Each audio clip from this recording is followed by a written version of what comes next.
Good evening and welcome, ladies and gentlemen, to the Le Mans Ultimate Series. We are back live for round number 3 of the season. It is going to be an incredible day of racing here at the Temple of Speed. It is Monza, and that can only mean one thing. Chaos will commence at turn number 1, as it always seems to do whenever anybody goes racing at this circuit. Let's see what will happen, though, here. It is a scorching day, not just here in the commentary box, but out there on the circuit as well. We are going to be in for an absolute treat with 9 minutes left of free practice. Good evening to that of Rob Smith, Caitlin, Chris Rook, Beefy Jimenez in the chat, as well as Tony Fury's granddad as well. Good evening to you all. Hope you're all doing fantastically well on this really hot day here in the commentary box in the UK. We are in store for some great action, and I am joined tonight, not sure if he's there at the moment, but I am joined by Tanner Kneebone, who is joining me in the commentary box. My Thursday night commentator joins me tonight for this one, so this should be an interesting race to get underway. Chris saying, how are we coping with this heat this week? Struggling, Chris. It's really warm up in the studio tonight. So, yeah, if you can hear a buzzing noise in the background, that is my fan. Apologies for that one. It is just way too hot in the studio to not have the fan on. Good evening to Strange Love out there, as well as Yoshi. Good evening. It is hot in the UK, Yoshi buddy. Rob Smith. Not coping, Chris. Tomorrow night will be a sweaty nightmare. Indeed it will. It is going to be a messy one throughout. What a race, though, we have in store for this evening. It's going to be, I've got a feeling here, you know, we're going to be looking at an interesting race night tonight. Monza is going to provide us with a few different things in this race. The championship standings, though, at the moment, in LMP2, your leader is this man on screen, Andrew Phipps. Leads on 85 points from Kieran O'Reilly. Remember, the drop scores will come into effect from this week, so your lowest scores will be dropped from the championship.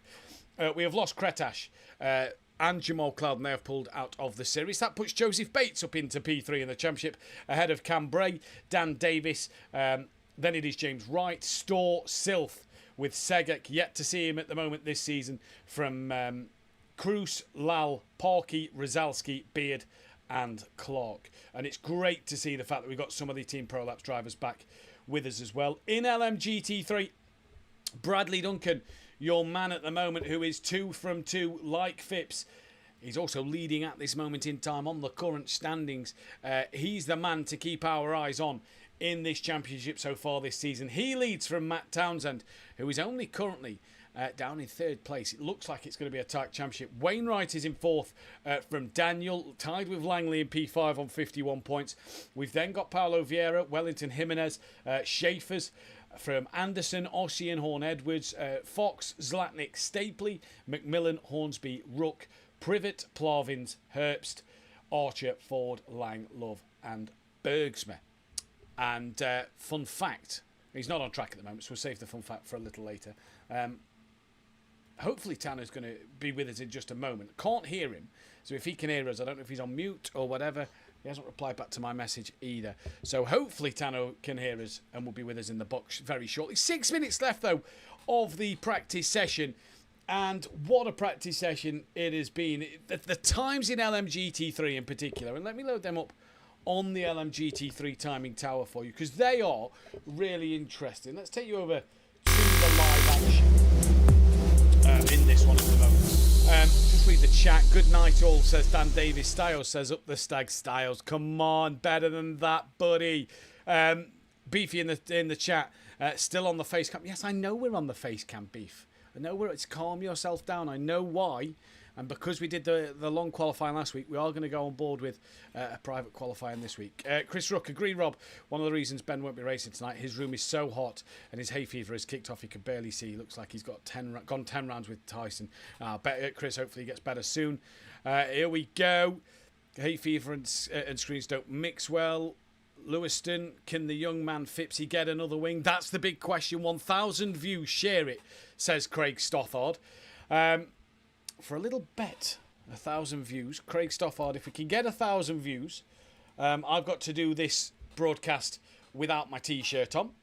If we get 2,000 views, I've got to get a tattoo on my chest, is the deal. So, let's see what happens, shall we, at this moment in time. That'll be an interesting one, I'm sure. But yeah, let's see what's going to happen in this race. It's going to be a grueling one, especially for the drivers currently in the UK and Europe. It is a very hot day here. So for the drivers around the UK and Europe at the moment, this could be an interesting one. Where is Wellington Jimenez? He's in the pits, so we can't show the lovely livery of Wellington Jimenez because he's not even out on the circuit at this moment in time. So come on, Beef, get out on the track in this race session so that we can see that new lovely livery. Jamal Clouden, gutted, favourite track. Yeah, Jamal, sad to see that you've pulled out in this one, dude. It was a real shame to see you drop out of this one. Good evening to Gareth Anderson as well.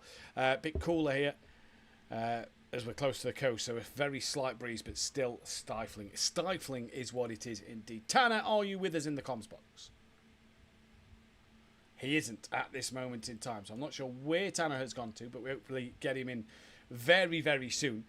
Cairns, look at the MMS Porsche. It does look nice, Cairns. I'm not going to lie. It does look a good one.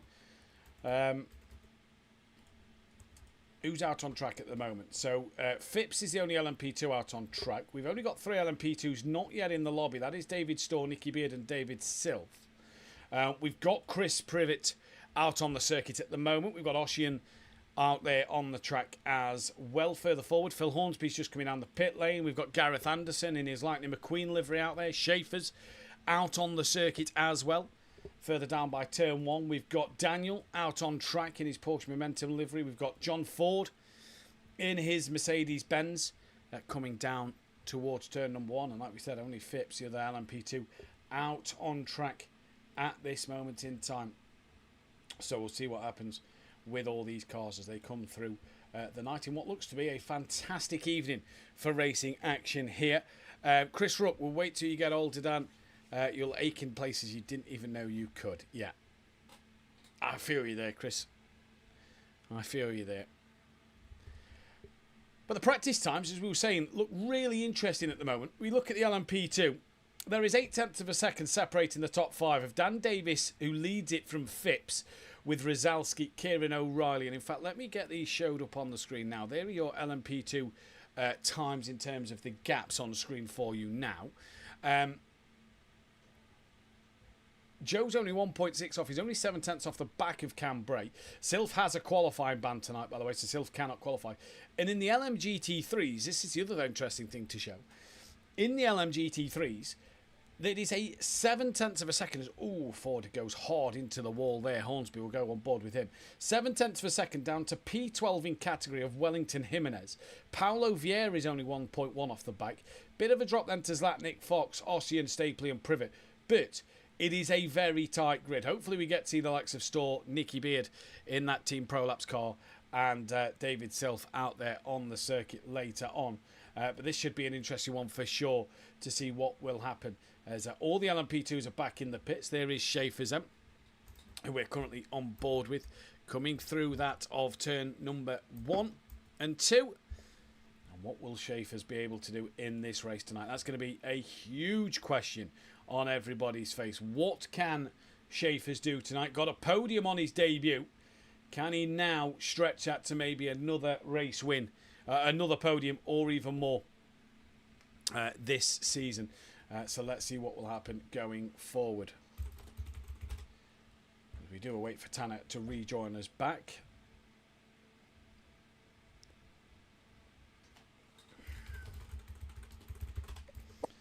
In fact, I do believe I can just hear him rustling in the background, so he might be back with us. I'm here. He is with us. Dan Davis hoping for a present at Spa. It is Dan Davis's birthday next week. Drive Mind, I'm only here for John Ford, hard into the wall, says Drive Mind. Chris Rook, what are you going to be next week? He's currently disappointed me, 31. How slowly catch it up. Lewiston, is it me or is everything a bit quiet? Apologies, Lewiston. Let me turn that one up for you. That's because I forgot to unmute the game audio, Lewiston. So apologies on that one. Yeah, sorry. Apologies. I forgot to unmute the game audio. But Tanner does join us live once again now. Tanner, good evening. How are we? Doing good. Yeah. It's a warm one today in the UK. I don't know what it's like in Florida, but it's a warm one.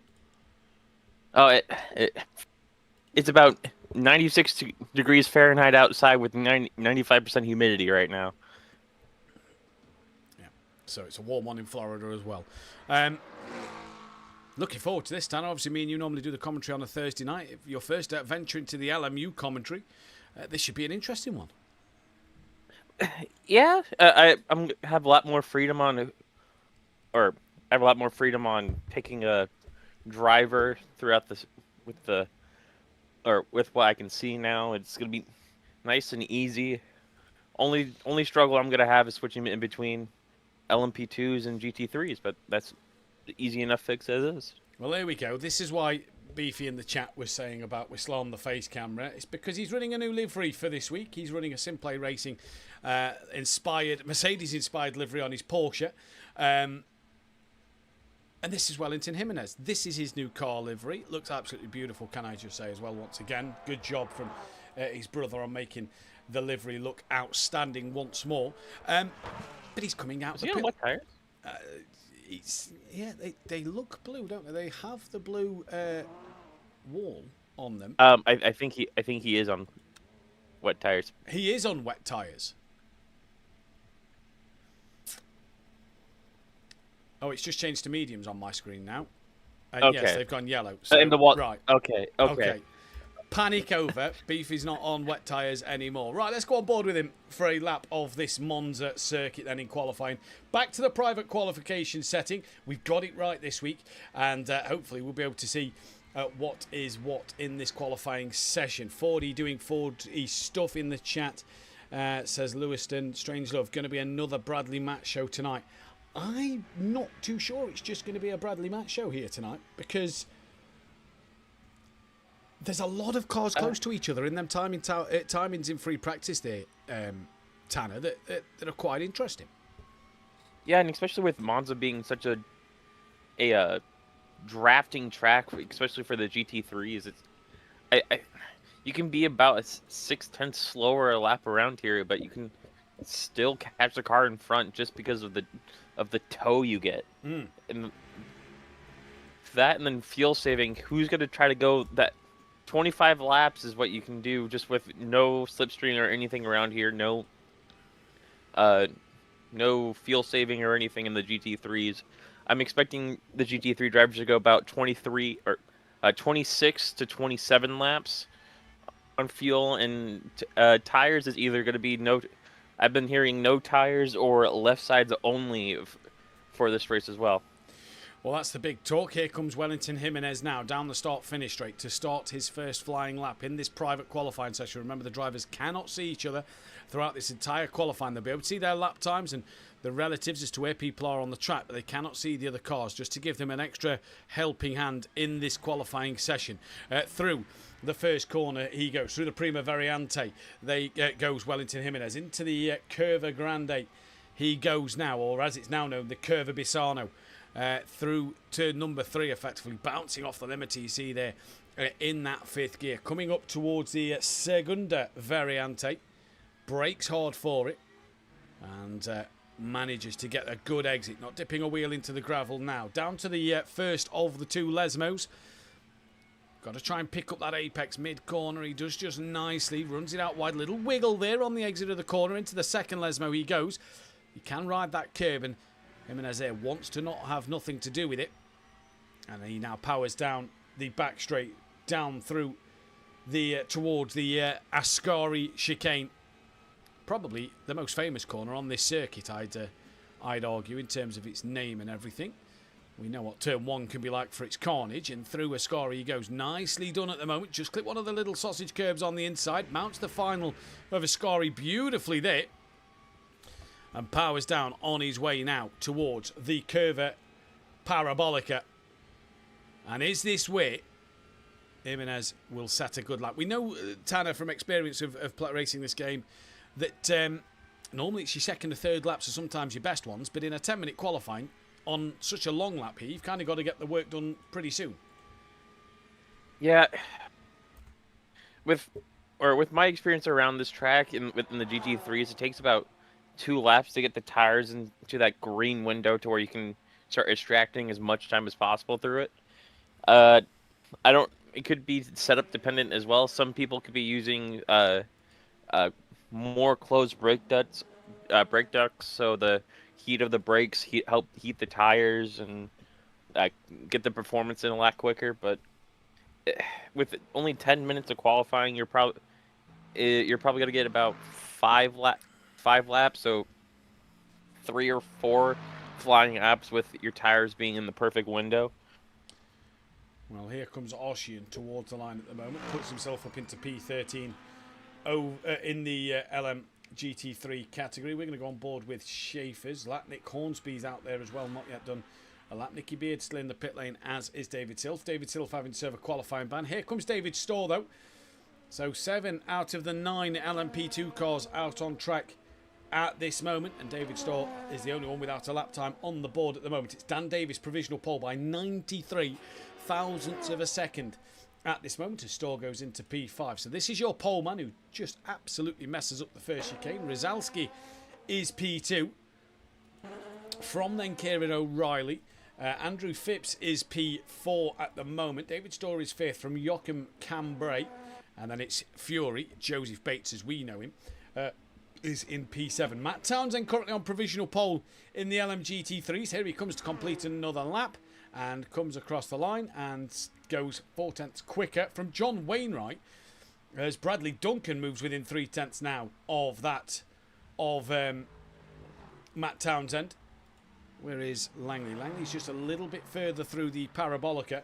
Times aren't as close at the moment, Tanner, as what we saw in practice. So time for drivers to maybe pick up and pull away a little bit more. Yeah, it could be just the difference of Wainwright goes a 150.005. So top 3 definitely as close as what we thought it was. But I was expecting Langley to be a bit closer. Looking further, I was expecting Schaefer's to be a bit closer than a second off, but it could just be the difference of a qualifying setup and a race setup. And this man on screen, who's currently running P4 in the category, well, a very good evening to our debutant at SimPlay Motorsport, Tristan Herbst, who joins us for the Le Mans Ultimate season. If you want to listen to myself and Tristan Herbst, who's a fantastic commentator, really have the pleasure of working with Tristan on a fantastic series called The League by Fox Tekker, which their season 3 starts next Tuesday evening. It is about midnight 1 a.m. for us in England and in Europe. Obviously, early evening for the Americans because it is an American league. Me and Tristan are good friends, commentate with each other on that. It's a brilliant series. It's great to have Tristan on the SimPlay platform for the first time in this series, and that is it's going to be an interesting one because Tanner, we'll get to talk about him tonight, and then come next week we'll get to, me and him will get to discuss about yourself, who's driving in the League by Fox Tekker. Yeah. I'm sorry. Mount Townsend just went quicker again by another 4/10. This Chevy is absolutely flying right now. Yeah, the Corvette currently quickest. From then John Wainwright in second place. Bradley Duncan is P3 from Wellington. Jimenez up in 4th place. So he's having a good one.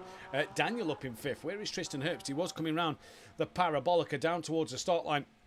He comes now, and as he crosses that timing tower, up into 2nd place. Tristan Herbst has come to party tonight. Rizalski's currently on pole. Him and Phipps have done the identical lap time. In fact, it's only down to 1,000th of a second. I've got a Rizalski down as a 36.942. Although he's just changed tacks, he's just beat it and gone and done a 36.739. So ignore everything I was about to say. Rizalski's gone even quicker. Dan Davis, 4/10 off the pole now. Kieran O'Reilly also 4/10. David Storr coming over to complete another lap. Doesn't improve there. Joachim Cambrai and Joseph Bates still trying to do one as well. Nicky Beard still in the pits, as is David Silf. Zlatnik out on track. Hasn't got a lap time on the board yet. Gareth Anderson struggling. 7/10 he needs to get onto the back of Chris Privet. Phil Hornsby's just behind that of Ossian Edwards by a 10th. Ossian's only 2.5 behind Stapley, who's in the pits. Ryan Fox is also in the pits. With 1:03 left, you imagine these are going to be crucial lap times here, Tanner. Yeah, especially with the track temperature going up, I believe, 5 degrees Celsius through the race time. I can't see what the track temperature is. Actually, I can't see what the track temperature is right now.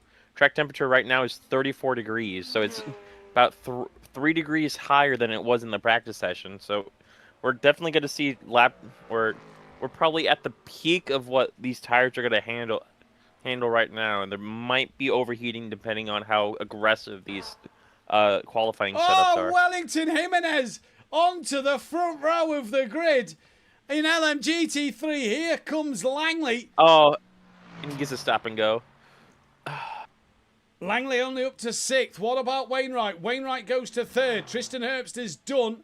Where is Peter Love? He's out in 9th. Schaefer's struggling in qualifying, Tanner. Podium last week, but struggling at the moment down the order. It could just be the Lambo not being as comfortable as he sets a purple sector 1 with a 36.058. So I am going to shut my mouth as I'm going to see what his sector 2 time is here, just to see if he's in that conversation for pole. Benny Varga, good evening, still jealous. Good evening to Gary Clauble as well. Keynes, Rozalski just back from a 3-month break, rapid as ever. Hell yeah, Beefy, says Benedict Varga, and let's go well, says Lewiston in the chat. Well, here comes Schaefer's at the moment. The man on a mission. There's only one car left in LMP2. In fact, there's 2 LMP2s left out there on a lap. Fury and Kieran O'Reilly. But we'll go back to Schaefer's for just a moment as he's coming towards the Parabolica. Rozalski on pole by 1/10 of a second at the moment. And what does Schaefer's have left in the locker? Townsend still out there. Wainwright still out there. Bradley and Tristan are done. Langley still out there as well. Here comes Schaefer's. Towards the line he goes. Is it going to be on pole? No, it's only 7th place. Wow. But still a half a second improvement from his previous time. Langley was out of energy, and he parks in the back straight. Does not look like any more of the GT3s are out on track besides John Ford coming around the last corner right now. Here comes Kieran O'Reilly round the Parabolica. We'll go to John Ford in just a moment, but Kieran O'Reilly, he's going to bail to the pit. So John Ford it is now then, in towards the final corner. Is this it for qualifying in this race? Is the streak been broken of Phipps taking pole? Here comes John Ford to the line and stays P8.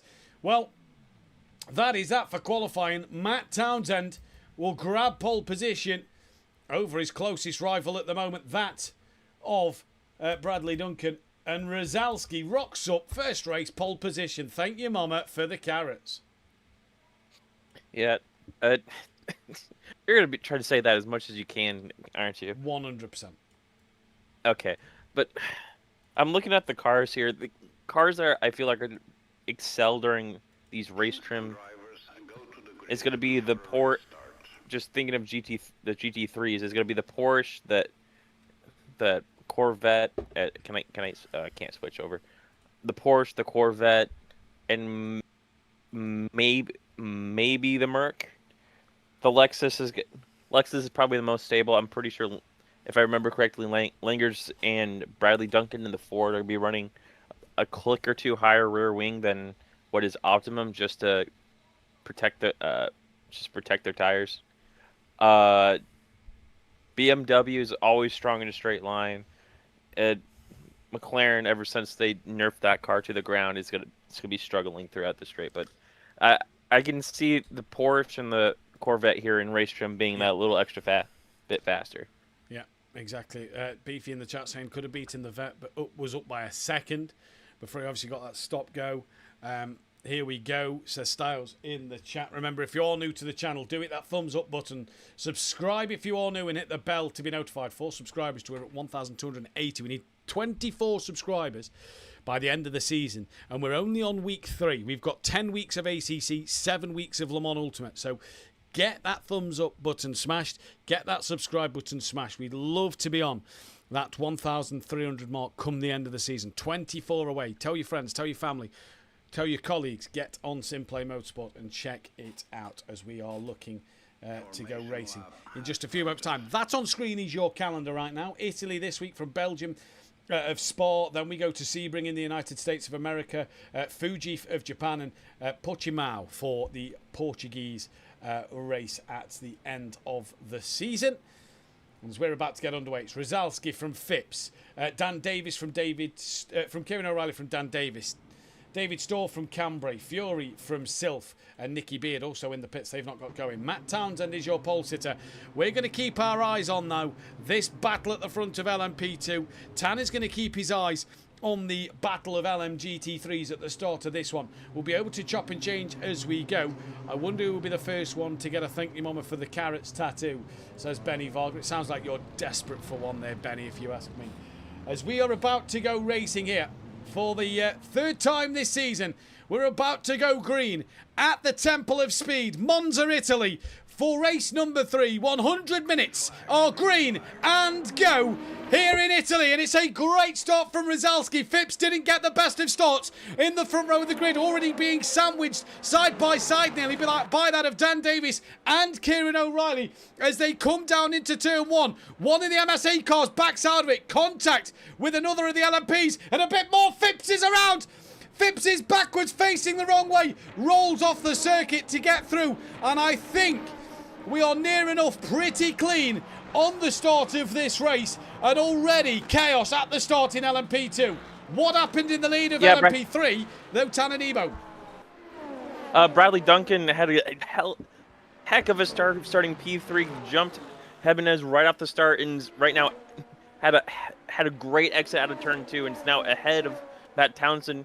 Beefy, or Jimenez, is now all the way down to P5 as he falls behind Rainwright and Langley. Just had a terrible run down to turn 1 and could not make up for his terrible start. So right now it's Bradley Duncan to Matt Townsend, John Rainwright, Langley, Jimenez, John Ford in 6, Schaefer's, Vieira, Hurst, and Daniel in your top 10 in your GT3s.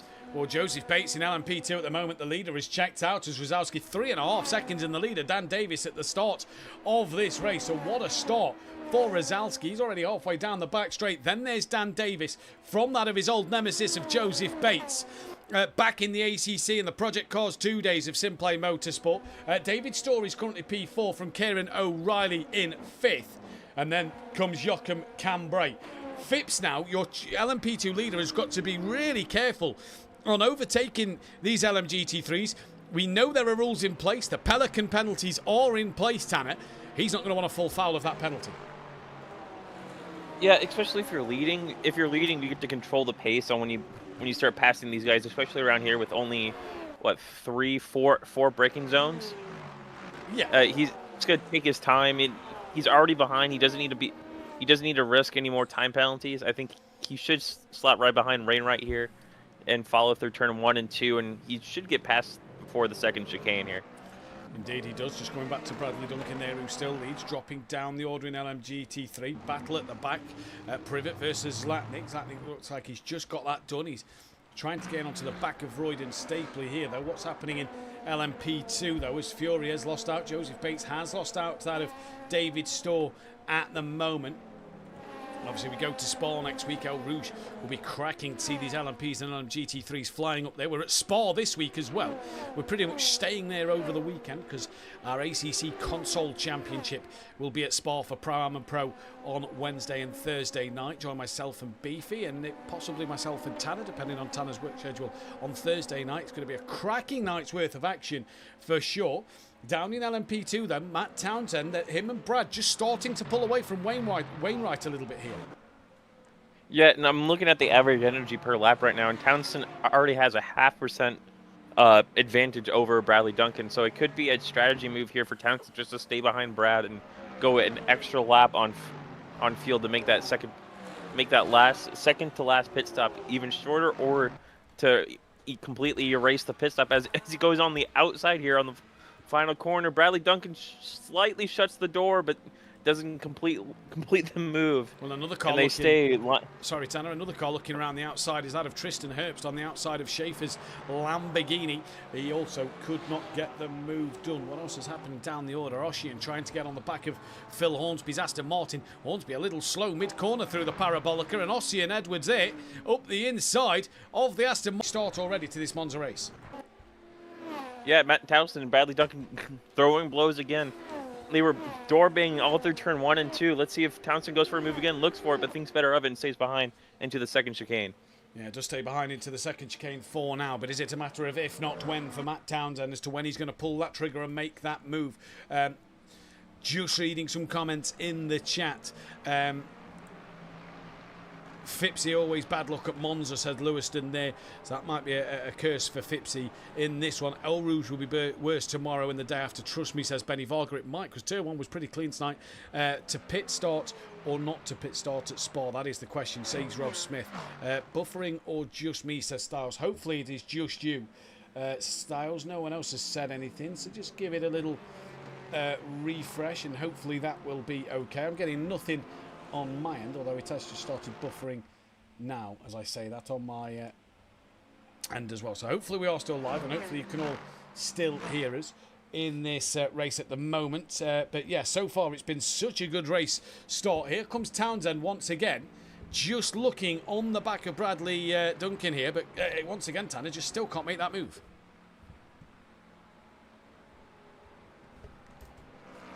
Oh, I don't know if I've lost Tanner. I have lost Tanner because now my Discord has had another moment and is doing what it did the other week. So hopefully we're still live. No, my Discord's just died on me, Tanner. Hopefully I can get back into it to speak. I don't know if my Wi-Fi's just had a moment. I hope not. Or my internet, should I say. I hope my internet's not just had a moment, because that's brilliant. I've lost the whole... Can you guys in the chat still hear me? Apparently the stream has died. We are still streaming. If you guys in the chat can hear me, please do let me know. I'm not quite sure what is happening at this moment in time.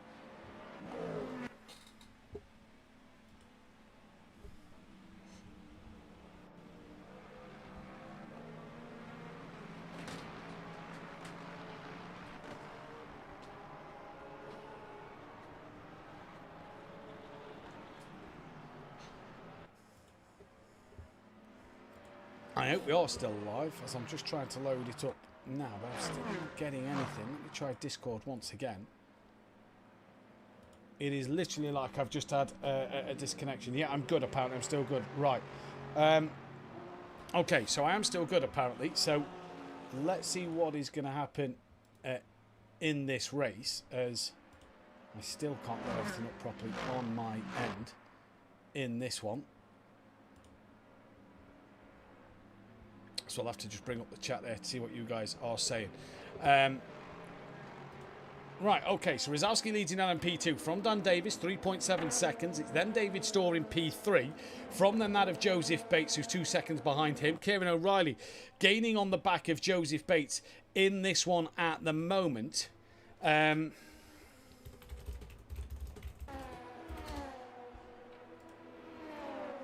So yeah, Joseph Bates is currently then just ahead of Kieran O'Reilly at this moment in time.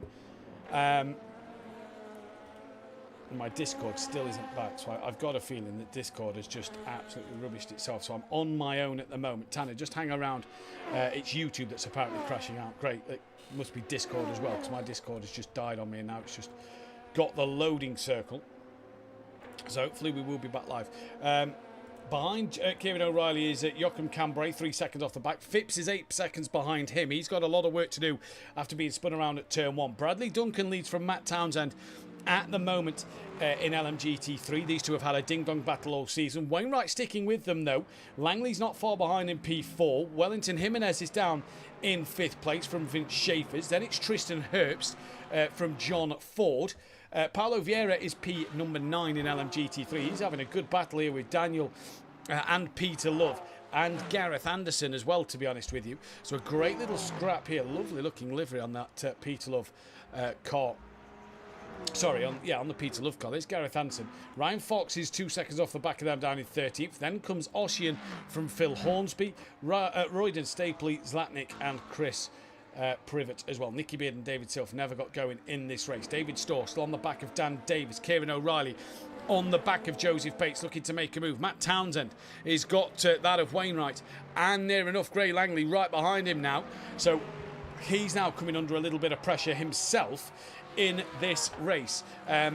So what a shame at the moment. We've got Lewiston, UK Heat killing YouTube for us, Ramsey. Indeed it is. We can be heard. Thank you, James, in the chat. Ruth Townsend as well says keep freezing.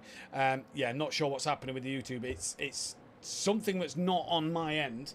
Everything seems to be running absolutely fine on my end. It is just 100% something on the other end. And I believe I'm back in the commentary box with Tanner Kneebone. Yeah. Now. Yes, we're back, Tanner. Yeah, I thought I got kicked out because I heard the Discord disconnect. I'm like, oh no, let me join back, and I see you're gone. I'm like, oh no. Yeah, I don't know yeah. what has happened. I don't know what's happening with the YouTube. I don't know what's happening in general. Yeah, what's interesting right now is Bradley Duncan's about a second slow, about not a second, but about half a second slow. Dear, a full second to about 8/10 slower than he was in the practice session during his race practice. So I believe he's trying to save as much energy as possible while leading, which is a tough task to do while you're trying to keep Townsend behind. But he's just doing enough in the corners and positioning his car perfectly just to stay ahead. But this is bringing up like Wainwright, that's been slowly but surely. He's just there. He's there if just in case these two take each other out. Langley's in that spot too. Wellington's just on the edge of any type of slipstream. But we see this train everybody about a second or so behind getting a slipstream and being able to stay next to one another. As looks like Townsend might get the move done here. He stays on the outside. Bradley Duncan struggling on those tires, and it looks like he might get the move done here on as they drag race down the start-finish line down to turn 1. Oh, Bradley there just nearly clipping the back of Matt Townsend just momentarily. I was just watching the Fury-Kieran O'Reilly battle. Back to this one, though. Brad will have that inside line heading into turn 1. Who's the best of the late breakers between Townsend and that of Duncan? Bradley Duncan takes back the lead of this race. Wainwright right there on the rear of Townsend's car. Now, what a ding-dong battle this is between them all. If you are struggling with the stream, just lower the quality. I've just done that on my end, and it seems to have worked it. Styles has just checked online. It's a widespread YouTube issue. What a night to be having YouTube problems. Hey, at least it's not the game like how ACC does it. Now it's about to start getting interesting here as I can see the LMP2 cars are starting to work their way through. They're just getting past Ocean and about to get to Fox. So in about either next lap or the lap after that, we're going to be seeing these LMP2 cars affecting this lead of the race. So let's see what happens. We are currently on board with the LMGT3 lead of the race, and Bradley Duncan will be able to be here for Spa, but then that'll be his last race of the season due to work commitments. His shifts are changing, and will not be able to finish the season, unfortunately. But Wainwright, Langley could just do getting a little bit closer here, just almost giving Wainwright that hurry up to get past Townsend almost. Yeah, and again, I'm looking at the energy here. Matt Townsend's about almost 2% better on energy than he is on Bradley Duncan. Duncan and Langley are both on the same energy at 71%. Townsend and Wainwright both at 73 right now. Yeah, both on 73, so that's going to be the interesting one. That's what I like about you. I can't actually see the virtual energy without having to stare at the stream for a few moments. So you will actually be able to see that, which is great to hear. And if for the chat at home wanting to know what the virtual energy is, there we go, just brought it up on the screen now as Bradley Duncan goes defensive one more in towards turn number 1. On the defensive, Wainwright might look to follow that line of Bradley's, but he doesn't, as manages to stay behind. I can see Rozalski now, he's just on the rear of Tristan Herbst at the moment in this lap, and it should be the end of this one that he will potentially be lapping the race leaders. So this could be a crucial battle here. Yeah, especially where these where the prototype cars catch them as well, because it could blow this lead up here with it only being Kieran half O'Reilly's a in the second gravel. Sorry, Tanner, I've just gone back to O'Reilly and Joseph Bates, and Kieran O'Reilly is in the gravel. I think contact between him and one of the LMGT3s. He was putting a lap on them, and Kieran O'Reilly is in the gravel trap. Can he get it back going? No, he's retired. Missing a back right tire. He was missing a tire. Right, there we go. So Kieran O'Reilly missing a tyre out of this race. And Daniels. In the 99 car is missing his front left tire as well. So those two probably had it coming together. They possibly did. Where is Daniels? There he is. So let's just see if the camera pans around. He's missing Yeah, that you front can see left it. tire. Yeah, front left missing on the car. So O'Reilly must have been buried. Daniels got going. So was there definite contact between the two as Townsend looking to the outside of the parabolica here on that of Bradley Duncan? Can't get it done. So O'Reilly retirement from the race due to no tyre on that car. Second in the championship.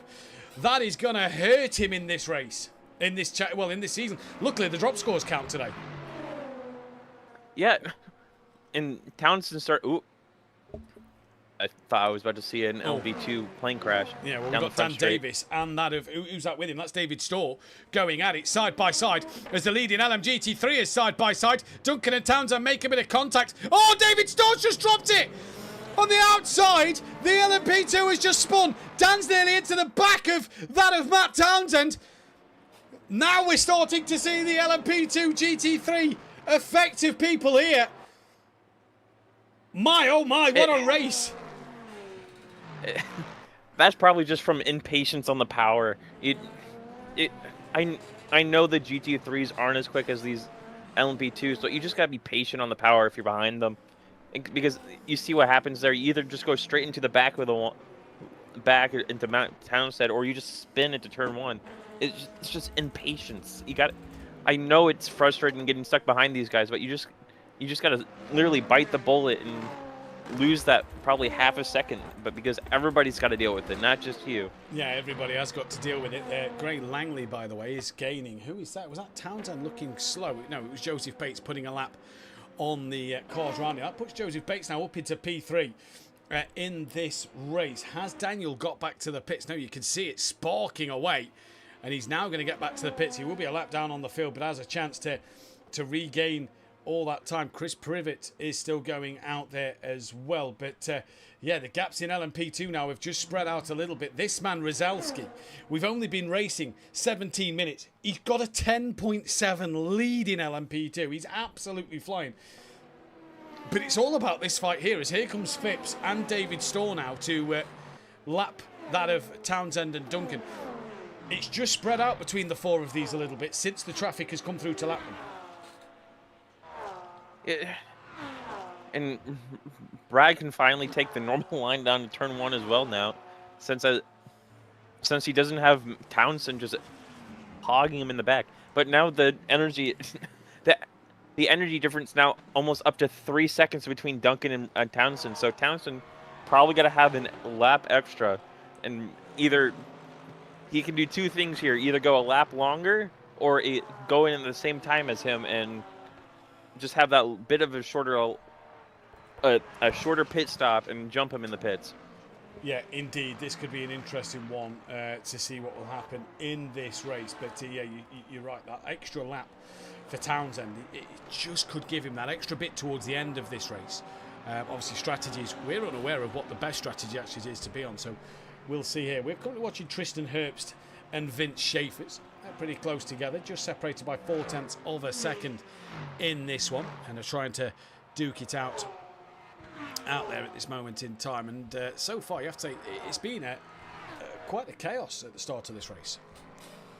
Well, yeah, again, like I said earlier, the nature of this track just lends itself to this type of long train racing. As looks like Bradley Duncan finally dropped has dropped Townsend, as Wainwright's now on the back of Townsend.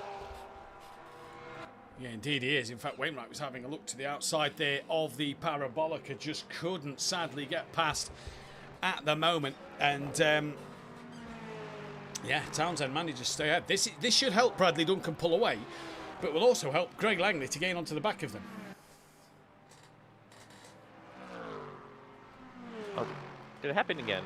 No, I'm still here. Oh, no, it didn't. Okay. No, I'm still here. Okay.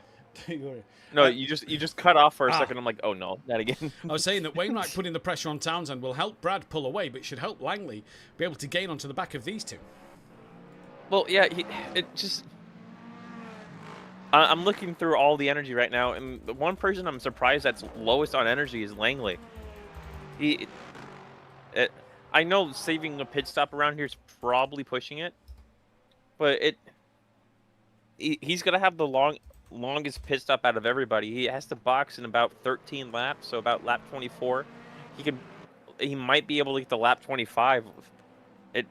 But he's going to have the longest pit stop because he's probably going to be the closest one to 0%. Yeah, we'll have to wait and see what that is. I'll just bring the standings up so I can see it on my end. You might see it come up on your side as well momentarily. But yeah, like you say, that 3% that Townsend's got over Duncan. Wainwright's even got 2% over Langley's actually got 1% less than Bradley Duncan. So Langley's put himself in a bit of a sticky situation at the moment. Battle though in LMGT3, in LMP2, sorry, Joachim Cambrai has got Phipps gaining on the back of him here. So Cambrai in the spike liveried car coming under a bit of pressure in LMP2. So what was potentially 9 starters at the beginning of this one in LMP2 has turned into 6 because 2 didn't start and O'Reilly's lost a wheel. That's our first wheel loss of the season, and here comes Adam Phipps looking up the inside of Cambrai to the outside of the second part of the chicane, and through he goes. Nice little move. Cambrai down to 5th, Phipps up to 6th. Oh, and I'm gonna give a hand to Daniel here down in the 18th in the 99 Porsche for coming back out on the coming back on the racetrack already down 2 laps. Yeah, fair play to him. Good to see him back out there and keep going. Tristan Herbst looking to the outside of Schaefer's Lamborghini. Down into turn 1. Later on the brakes goes Herbst. Little bit of door-to-door between the pair of them. And Herbst has to cut across the first chicane. He'll yield all that time. That'll put him on the back foot, though. Back down to Ryan Fox, who is gaining on the back of Phil Hornsby. Hornsby's got back ahead of Ossian. Zlatnik has also passed Ossian as well. So Ossian has tumbled down the standings a little bit. And Ryan Fox close, but not close enough to make a move at the moment. But yeah, like you say, great to see Daniel out there, even though he's a couple of laps down. It's points mean prizes at the end of the day. Well, yeah, especially because if him just finishing this race and guaranteeing him some type of points, that can literally mean like positions in the championship later on. So it good on him for joining. Yeah, right now he has the bigger picture in mind, and congrats on him on staying out and trying to complete this 100-minute race. Yeah, good on him indeed. And yeah, I'm sorry, I've had to bring the fan back up. I thought it was my PC, so I was trying to cool the PC down with a fan, and because now found out it was a YouTube issue. I brought the fan back up to me, so if you can hear the fan again, apologies. Mine's just gone up now, so hopefully sorted. Hopefully so. Don't forget though, if it has been sorted and you can hit that subscribe button, do so. If you want to check out our fantastic partners, sponsors, whatever you want to call them, head over to our description. Check out Design Manchester, producers of vinyl graphics, laser engraved gifts, mugs, printed clothing, and much more, including SimPlay Motorsport merchandise. Head over to Facebook and search Design Manchester, as well as Big Apple Logistics, our proud sponsor of this series. They specialise in moving plants and heavy machinery worldwide, so go and check them out. Big Apple Logistics. Big thank you to them too for their continued support. As James says, shake and bake in the chat. Obviously for the Andrew Phipps car. What here, Tanner, has the top 4 got to do? Because they've all been pretty close together. They've now spread out a little bit. Ball, Wainwright and Townsend. They're all obviously quite clearly, as the viewers at home will be able to see from the virtual energy, they're quite clearly running different strategies. What do they have to do in this race at this stage of the game, where nearly half an hour in, tyres will be starting to feel really hot and really warm, that the pressures will be bang on, that the hot tyres will be at a good temperature, that the wear of the tyre will be starting to run out. So what are these drivers doing half an hour into this race that will help them at the end? It's got to be being smooth on the tires, especially if they're planning on not taking tires or only taking left side tires on the start, because you don't want to add any type of extra wear on these tires that you don't need to, especially if you're trying to go the whole 100 minutes on this hot track that is very left side tire limited. They're going to probably be trying to be as smooth on the brake, or as smooth on the brakes, as smooth on the steering wheel, as smooth on the throttle as possible to keep these tires as cool and work them as little as possible, just to save that, either to save time in the pit lane by not taking tires, or just to have a better right side tire set on the second stint, so you can push that extra harder or have better tires at the end when I'm guessing everybody here is going to have to do a splashing dash. Yeah, it's going to be interesting to see what kind of strategy the drivers are going to be playing out. Back up in LMGT3, Dan now is 16 seconds off the back of Rysalski. It's safe to say that Rysalski looks to have this one nailed in. He's coming through traffic for the second time. Dan Davis running P2, from then that of Joachim Cambrai. What's happened to Joe Bates, actually? Because Joe Bates has dropped behind Andrew Phipps, who's also dropped behind that of Joachim Cambrai. Have they pitted here? Oh, I'm not seeing that they've pitted, so yeah, I'm not sure what's happened to Fury and Phipps. David Storr just behind that of Joseph Bates. Bradley Duncan leads from that of Matt Townsend as Bradley puts a lap on Daniel there. Wainwright running P3 at the moment from Gray Langley in P4. Jimenez is P5 from that of Vince Schaefer's. He's got Tristan Herbst behind him in P7. P8 for John Ford, with P9 being Peter Love, P10 being Paulo Vieira, P11 Gareth Anderson, who's come in to be lapped now by Rysalski.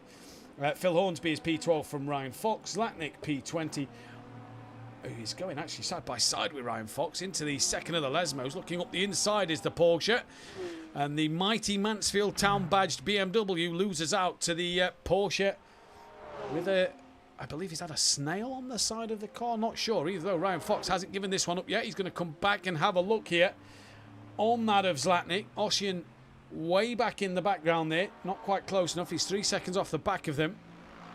Stay please in P16 from that of Chris Privet, and then Daniel, who's obviously a couple of laps down. But a good little move there, that from Zlatnik. He stays ahead of Ryan Fox for the time being, but the BMW right in the slipstream as they approach Parabolica. Pulls out now, does Ryan Fox, looking to go up the inside of the Porsche, and no can do at the moment. So a good little battle this down the order, Tanner. Yeah, especially since Daniel left the inside for Fox. You definitely want to hold the inside for the last corner if you're going to defend it well. But I'm guessing he has confidence in that Porsche to hold it on the outside and get a better exit. And so now it looks like Fox is looking on the inside into turn one. Can he outbrake him? No, he doesn't. Daniel outbrakes him and holds the position through turn ones and two. It does, indeed, he does. It looks like he gapped him a little bit more as well. So yeah, it looks like for Zlatnik there, he's doing quite well in terms of staying ahead of Fox at the moment. But we'll see what happens later on in this battle. Though Fox just pulled out a moment and can't do anything with it there. So that is that battle. I'd say just over for now. Peter Love's gaining on the back of John Ford further down the order. Up the order, sorry. That is 0.6 of a second separating them two. And then Wainwright still within 0.8 of Matt Townsend, but he can't seem to make quite as many inroads as he was earlier. It could just be because now Townsend's in that weird area where he's getting tow and he has enough downforce on the back of the car to be able to start push and start using his actual pace. Just because Bradley Duncan's in about 1.5 seconds ahead of him constantly. Bradley Duncan and Townsend are right now flip-flopping on who's the faster driver. And Wainwright's just trying to keep staying with that 1 second. I'm looking at the energy now. Townsend now 4%, almost 5% more than Bradley Duncan, 2% more than Wainwright. So Townsend right now is better on energy than anybody else on the track. So Townsend really being able to look after it or manage that virtual energy a lot more easier than the cars around him at this moment in time, as the leader Rysalski comes around to put a lap on the LMGT3. So I think he's just got past Gray Langley, goes up the inside of Wainwright now, and Rysalski nicely through into the second chicane. And we've just had it quieten down a little bit now. John Ford actually gaining on the back of Peter Love at this moment. So with it just quietening down just a little bit, Tanner, it's been a great start to race. It's been a great start to this championship. We've seen 3 very different, very unique, but brilliant races on the LMU series so far. Yeah, at Le Mans, it was definitely a strategy battle in terms of people trying to only do it on one stop and people falling just short by just miscalculating by 1 lap.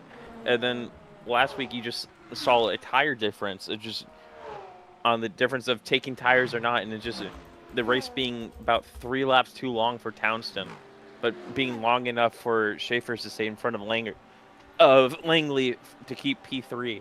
It's that type of racing and strategy what makes this game so attractive, especially for us being a league.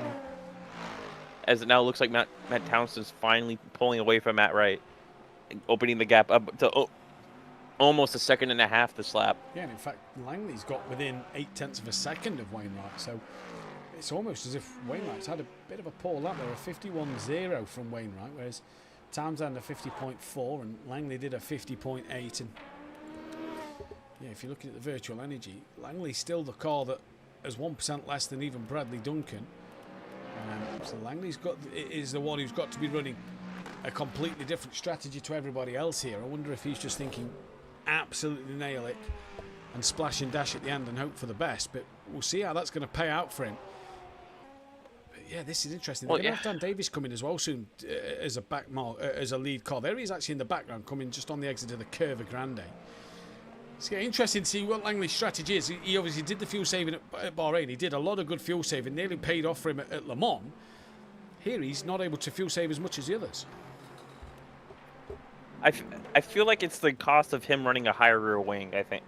If I could be wrong, but I'm pretty sure he's running a higher rear wing than what everybody else is doing and trying to be more consistent throughout the race, which it seems like it's helping him a little bit with Wainwright, but it's just costing him to burn that energy, burn that fuel, and him having to literally use more of the engine, as he has a close call there with an LMP2 car going through with Dan Davis going through the chicane. Yeah, indeed it was, as Wainwright's time to try and get in the slipstream of the LMP2 just to try and pull away a little bit more down the straight. As Arctic Fox Gordon saying, Daniel Zlatnik was my Enduro teammate for a while in the Mercedes. The more I see the Lexus livery, the more I like it. Who doesn't? And Jelma saying, is P1 in LMP2 on a different strategy, or is he just straight up cooking? I think he's just straight up cooking. Rozalski is no slouch. He's 20 seconds clear of the rest of the pack. He is no slouch in that car. He's absolutely flying. I mean, Dan's no slouch neither, but Rozalski's just got that number at this moment in time. Phipps is back up on the podium now, though, ahead of Joachim Cambrai. He's coming under pressure from Joseph Bates. They're about to put a lap now on that of Schaefer's, who's trying to overtake that of Wellington Jimenez. And, they've actually, the two LMP2 cars have just halted Schaefer's progress there. And Schaefer's had to slot in behind the spike liveried Joachim Cambrai LMP2 car before it was either that or hit them both off. And yeah, Schaefer's will not be happy with that. He was on the back of Wellington Jimenez, and now he's got to fight that one down. But Joe as well is he's just lost a bit of ground on the LMP2 battle for fourth place as well at the moment. Langley, though, within half a second now, as he's just been lapped by Phipps. The traffic really is a bit of a nuisance here. Langley said, we spoke to him before we came on air, that traffic tonight is going to play a big part in both lots of races for LMP2 and LMGT3. And he's not wrong. It has been a little bit chaotic when the traffic's come through at times. He did not say that. He said the traffic wouldn't be that big of a deal. Oh, was it? Oh, right. Well, I wasn't. I was eating. I was eating my dinner. I wasn't properly listening. Oh, you're fine. You're fine. Yeah, no, yeah. Don't give him credit for something he didn't say. Okay. But yeah, no, he. Sorry, Langley. No, I'm not crediting you with it. You was wrong. I'm pretty sure he said traffic wouldn't be that big of a deal. But yeah, no, but what makes traffic around here so bad is because everywhere where you have to brake. Oh, no. Joachim Cambrai's dropped the rear on his own, coming through the parabolica and nearly rolled into the path of Wainwright and Langley there, but thankfully did not. My in-game camera completely missed that one. Yeah, thankfully, nothing came of it there. But well, that's allowed Fury through. Joseph Bates, he made the move anyway, but that's allowed him through even more. So yeah, Joe is through, and let's go back down to that Graham Wainwright battle. That's the closest one on circuit. Go on then, Tanner. Anyway, what was you saying? Back to Langley's point. No, Langley's not point. No, it's just the braking points and everything goes to such a bottleneck, especially with your two chicane or the three chicanes on this track, where everything is a one line corner, a one line sequence. It just causes a bottleneck that cars with two completely different cornering speeds just makes it a frustrating thing to do. Only time that you can cleanly get past people are through the straights, but since almost every corner is is a high to medium speed, that speed difference is not as much as we're used to having it. Well, let's see what will happen in the rest of this race. That's already 3 laps they've put on them as the LMP2, so we're only just coming up to 40 minutes in this one. So at this moment in time, you know, it's been nice and quiet for them all out there. Yeah. And we're gonna see pit stops here in about 5 laps, with Langers being most likely the first one to box. And it looks like the estimated laps we're gonna see is about 53. I'm gonna put it on the over and probably about 54 laps. Yeah, so where are we at the moment? So Langley down to 20%. If I bring up the car hood, yeah, he's only got about 6 laps. So in fact, that's Wainwright. Langley's got about 4.8 laps. Wow, yeah, the extra lap he's lost over Wainwright at the moment. That's crazy. He's almost lost 2 full laps to Wainwright right now in terms of energy. I think Townsend is gonna try to go for about 26 laps here on the first stint, then do 27 on the second. Yeah. Well, let's see what Townsend can do. It's going to be an interesting strategy, whatever he does. But yeah, I'm just interested to see how this one's going to play out, because at the moment it is really,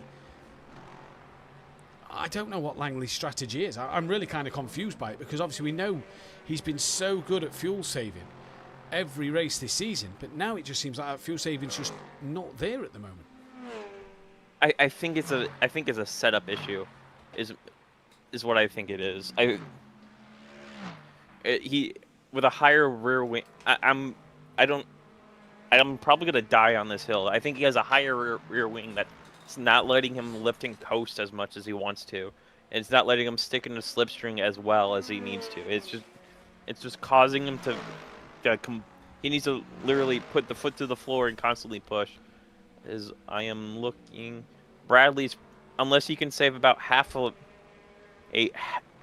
tank of energy here, or half a lap of energy, he's gonna be boxing in 4 laps. So lap 25 for Brad, and 4 laps almost on the dot for Langley. So yeah, Townsend almost on 6 laps worth of energy left. He is on 6 laps, so he might actually get to the 27 here. The one stop may be on. Well, the one stop may be on. Let's see what the one stop could bring then for that of Townsend at the moment. Halfway is what, 50 minutes is halfway. So, I tell you what, that would be a really brave gamble to get that one done. Just a bit of an LMP2 update. Rosowski now leads by 23 seconds, near enough, in this race from Dan Davis, with Phipps just gaining on Dan a couple of tenths a lap at the moment. He's pulled away from Fury, aka Joe Bates, excuse me. Joachim Cambrai is 1 minute 2 ahead of David Storr. So has I've got hiccups. Has David Storr pitted? Yes, he has. So David Storr has done his pit stop. So are we expecting some of the other cars in for their... Oh, Joachim Cambrai is off. And that car is crabbing. That car is crabbing quite bad. Thankfully, he's on the back straight, though. He's on the back straight, but here comes the leader of the LMGT3. He's coming down the straight. So hopefully he just pretty much parks the car in the grass until all these guys pass, and he has a clean bit of track. Oh, that's a bad place to do it. Yeah, there goes Langley. This is Cambrai then, trying to stay as tight as he possibly can, because he obviously needs that inside line to get himself into the pit lane. And for Cambrai here, has he just managed to bring it around to the pits? That could help David Storr out no end. And yeah, thankfully, he's managed to drag it back to the pits. And in doing so, I've seen a lovely little tasty battle starting to develop with Wellington Jimenez, Vince Schaefers and Tristan Herbst. Porsche, Lamborghini, Porsche, all duking it out here. for Yeah, and it's P. P5. Yeah, for P5, 6, and 7. Yeah. Well, sorry, apologies. Yeah, it's no, no, but it's surprising to see the Lamborghini be this competitive throughout the race. He definitely didn't have a qualifying I thought he would have had. I believe he qualified P8, so he's been slowly working his way up. He's trying to shape up Jimenez for a move here. Looks on the inside, gives him a little love tap on the back. And it definitely nice to see the Lamborghini, a car that's definitely more of a time trial type of car, actually working quite well in race trim. Well, it worked well in race trim last week. Obviously had that great fight with Langley at Bahrain to take the podium as he looked into the second Lesmo there. This is helping Tristan Herbst down the back of these two here. And a great bit of racing we're seeing from the pair of them. And Tristan Herbst, fantastic, like I said earlier, fantastic commentator. We get to see what he's like at race trim now. And then I could criticise him on commentary or applaud him on commentary next week when it comes to Fox Tacker. Here goes Schaefer's up the inside of that of Wellington Jimenez in towards the Ascari chicane. Jimenez and Schaefer side by side. Schaefer's bounces off the curbs, pushes Jimenez into the gravel, and Tristan Herbst will thank you, mama, for the carrots. 2 for 1, and here comes Peter Love as well to try and get in on the action. He gets the pair of them also. All of a sudden, Jimenez loses 3 places for a move that wasn't really his fault. Schaefer's only bounced off the curbs. It'd be hard to say that Schaefer's did anything wrong. I believe it was just a racing incident. They were both door banging pretty much, and it was pretty much a NASCAR type or NASCAR / supercar type of incident where they were both pushing each other right to the edge. I would call it a racing incident, but I'm not a steward, and I only saw an angle of it, so it's definitely got to be up to both drivers if they want to report that. Well, Tristan Herbst there was coming under pressure from Peter Love. Schaefer's is now on the tack of Peter Love from the Bearded Racing team. You can see their delivery over the top of the banner on the cot. And that's put Jimenez on the back foot a little bit as here comes the blue flag leader of LMP2, Rizalski. And Schaefer's gets back through on that of Peter Love. He's now onto the rear of Tristan Herbst, so he's back to where he was at the start of the last lap, except and still he's facing behind a Porsche. Here comes Rizalski to put the lap on Schaefer's. And now Wellington Jimenez, who's lost 3 places, he's got to work hard to get them all back again. Yeah. I really hope this is just, like, I'm seeing yellow damage on his rear end. I hope this is just a rear diffuser's not giving him the straight lane speed he's used to type of thing, or just, it's really weird to see a car that qualified P2 and could have gone for pole struggling, and especially with the Porsche being such a race or one of the best cars around almost any track in the game, struggling so much for pace and high fuel in long stints. As we should be seeing cars like Bradley Duncan, Gray Langley in this lap or next lap. So anybody below that 7% range should be coming in this lap.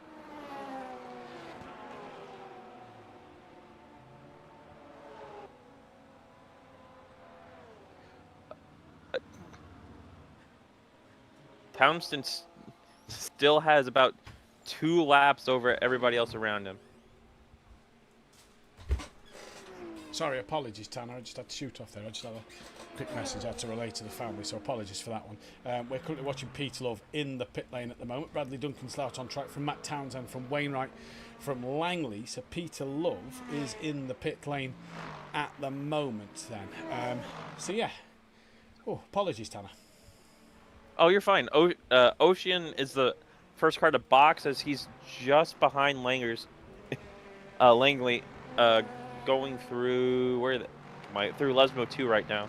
So he was the first car to pit during the green flag that did not have to for damage. Peter Love just now exiting the pit lane. He's gonna come out right behind Stapley in the McLaren.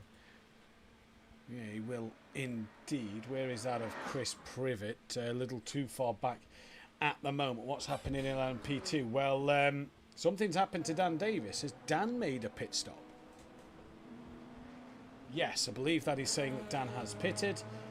Again, I don't get the chance to see it like you guys do on the stream. I'm just hoping it does say that Dan has pitted here. Although nothing is coming on the pit stop bits, so yeah, not sure why. It doesn't. Yes, oh, no, the game yes, doesn't yeah, have Dan it has either. pitted. Oh, Schaefer's drive-through. Dan is pitted, so is Joseph Bates. Schaefer's has got a drive-through. Anderson, just Dan got a little bit too close to Anderson on the exit of Ascari. So Dan and Joe have pitted. Not sure how Dan's lost a lot of time to Joseph Bates, but Joe's also been into the pits. And Schaefer's then with a drive-through penalty. In he comes now. That'll be for speeding in the pit lane. I don't think it was for speeding for the pit lane because he got it beforehand. He got it before he even got to the final corner. I'm pretty sure that's going to be for track limits. Right, well then if it's for track limits, as everybody starts to come into the pits. Oh, that's close to being an unsafe release on Paolo Vieira there. Brad's going to be turned in his box. Got to wait for the Aston Martin to go. Plenty of time before Zlatnik. And through goes Brad. So that is that one done. But wow, the pit stop's causing a bit of drama here. Rosowski in the pits. Phipps coming towards Ascari. David Story's out on track. And somehow Joseph Bates leads over Dan Davis in this race at the moment. What an epic battle we're seeing so far. Yeah, now it's going to be interesting to see who's taking tires, who's trying to have that extra pace here in the second half of the race, or who's going to try that or try to save that extra time around here, just by not taking tires and just risking it on the older, battle-worn tires. Too bad we can't see if they changed tires or not. No, don't think so. Yeah. Which is a shame, because, that'd be quite handy to see if they have changed tyres. But, yeah. John Wainwright, by the way, before the pit stops, has got back to within 0.6 of Townsend. But Wainwright's now pitting. Townsend is doing yet another lap. What will John Ford and Ryan Fox do here? Bradley Duncan has pitted, let's not forget.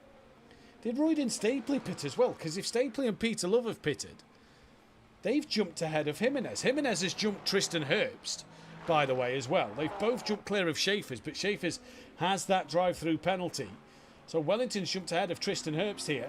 Wainwright in the pits. Ford carries on his way once again. Fox hasn't yet pitted either. So at this moment in time, Ryan Fox is yet to pit. Bradley Duncan then, the man who has just pitted. So Langley's done quite well there because he's now on the same fuel strategy as most other cars around him. So Langley's fuel has actually gone the distance. Yeah, but he's also had to sit in the box for that little extra longer, as Wainwright's now exiting the pits right now, or he should be, as Wainwright is closing in. Or where is he? Why can't I see where he is?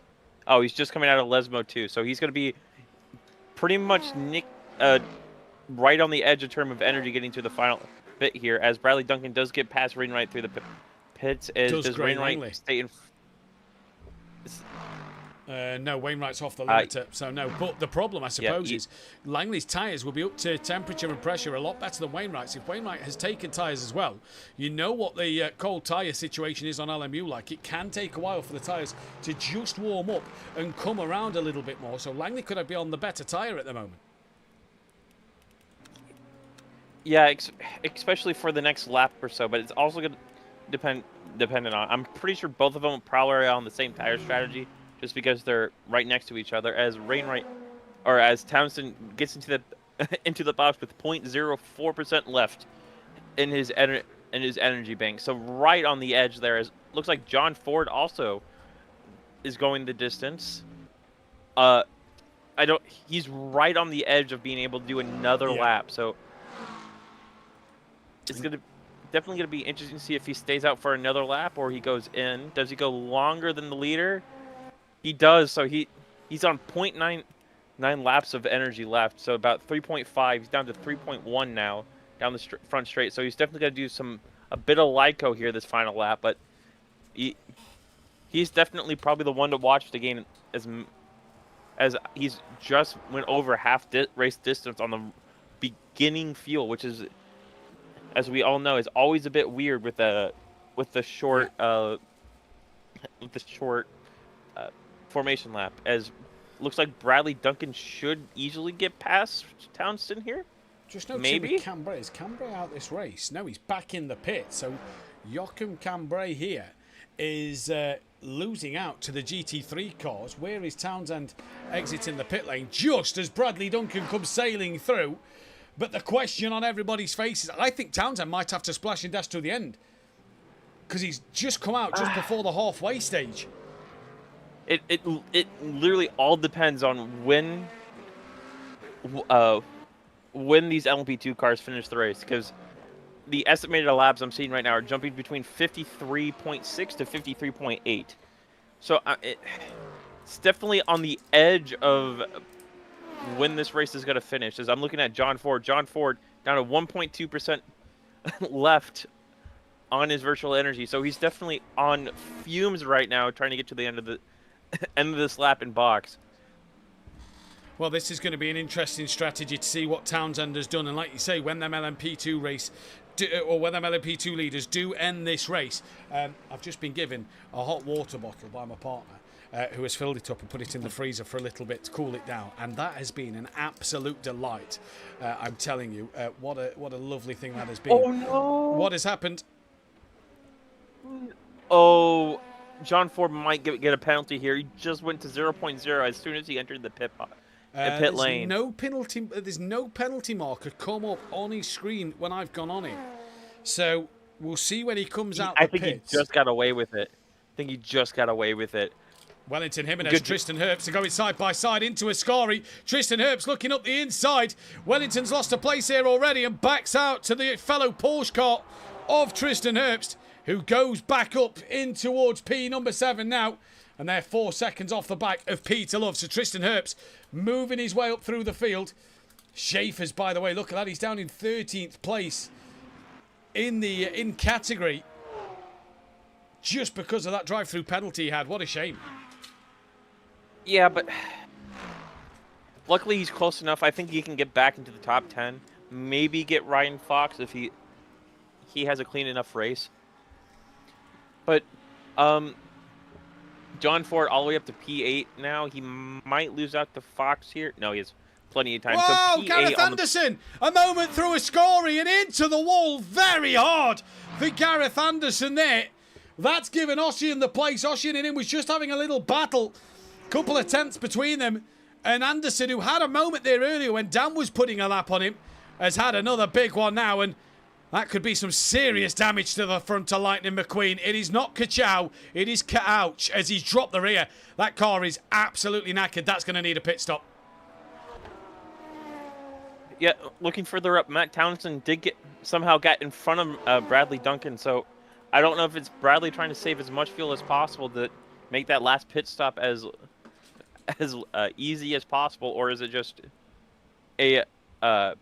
or he just lost it somewhere. I'm trying to look back into the replay here to see. Well, the lap times was only a tenth between them, so yeah, not too much in terms of lap time between them. Peter Love, by the way, lapping the same. Wellington Jimenez has got back ahead of Tristan Herbst by some 1.2 seconds here. So a good race between them two.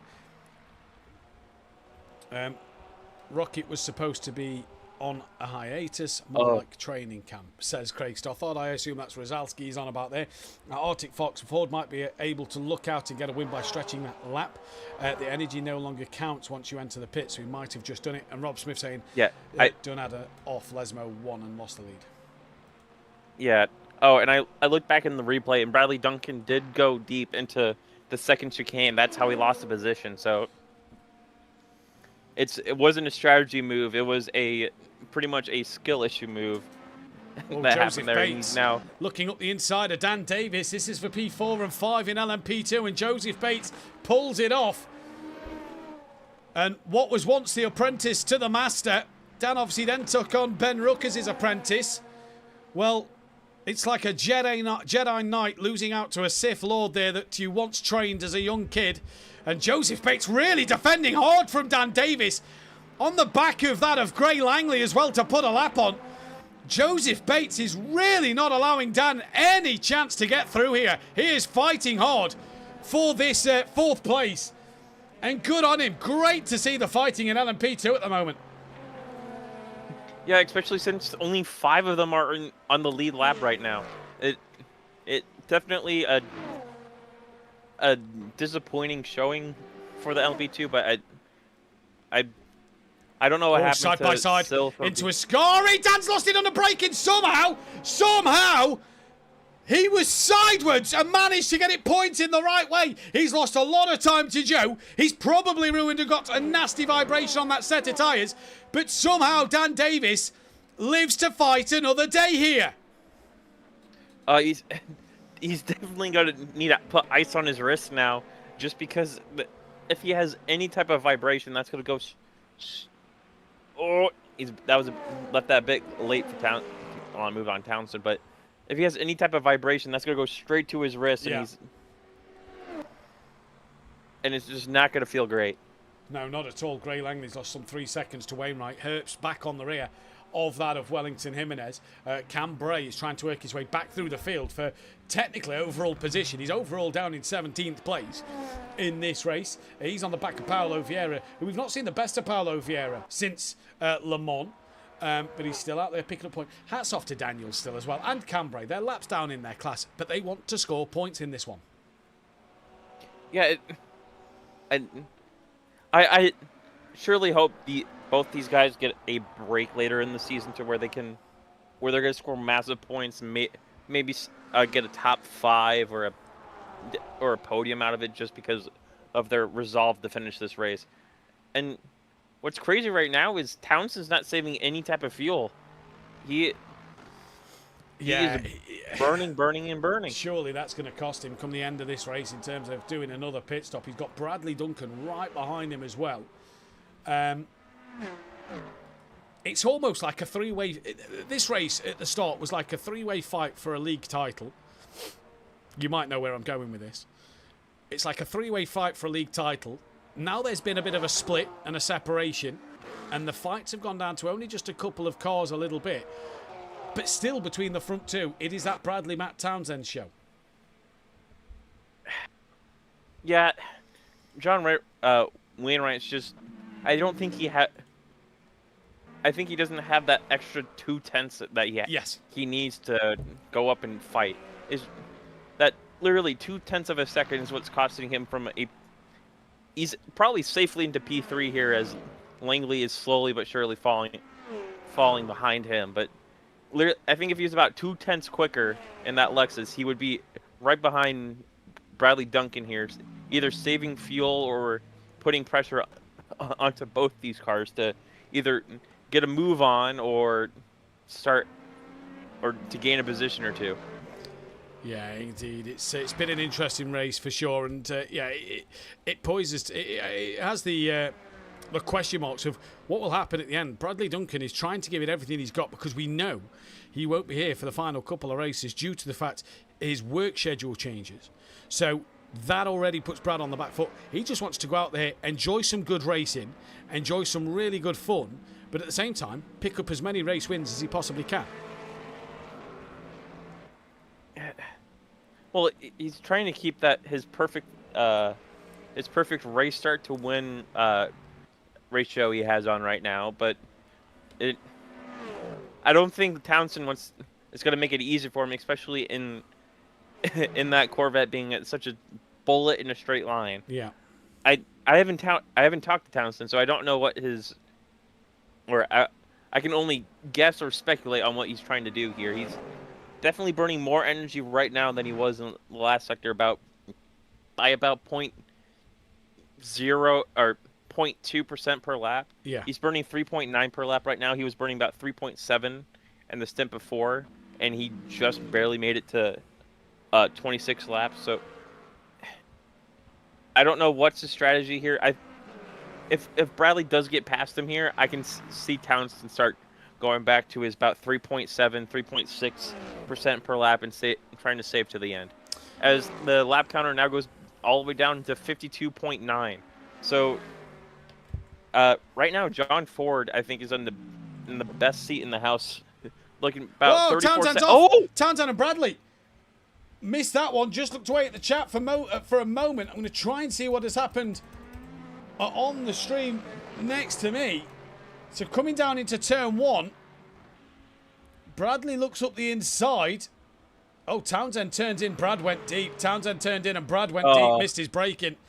I think Brad let him have the position back. Yes, he has. But that has put Wainwright into the lead of this race now. My, oh my.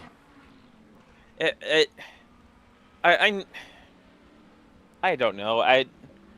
I'm not as skilled as most of these guys up here, but I don't think that was the right move. You have 40 minutes and another cycle of pit stops. I'm looking at it now. I think he left it a bit too late to dart out and try to make the pass. It's the same issue we had at Valencia and on ACC on the pro race of just people being too desperate to make a move that's not there. Yeah. Yeah, completely agree with you. As Cambrai now has worked his way past Jimenez.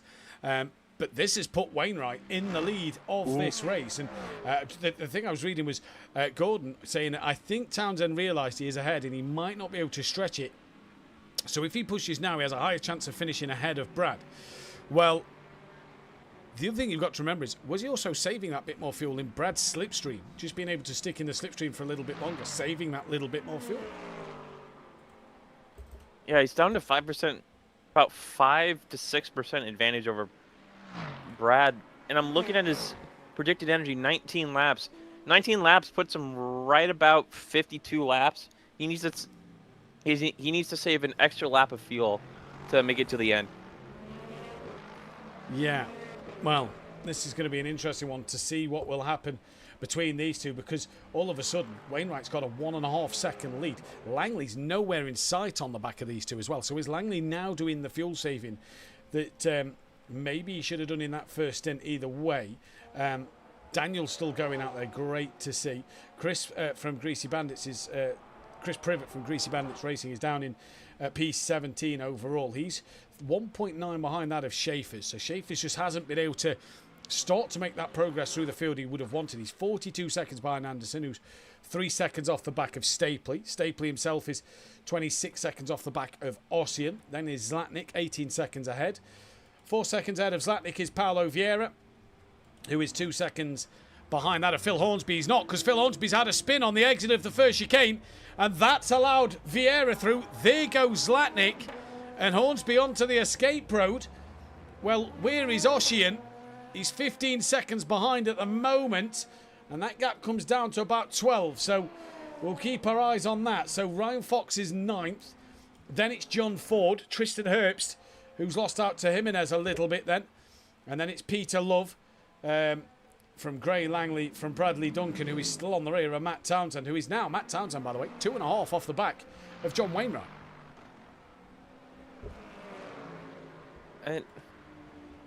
It could be he has more damage on the front end of that car now since their contact and it's just causing that straight line speed, or I'm looking at his damage report and it's just damage on the front and the rear end of his car. So no suspension, nothing on the side. His rear wing is still attached. So he's also back down to his target per lap right now on trying to save that extra lap of fuel. So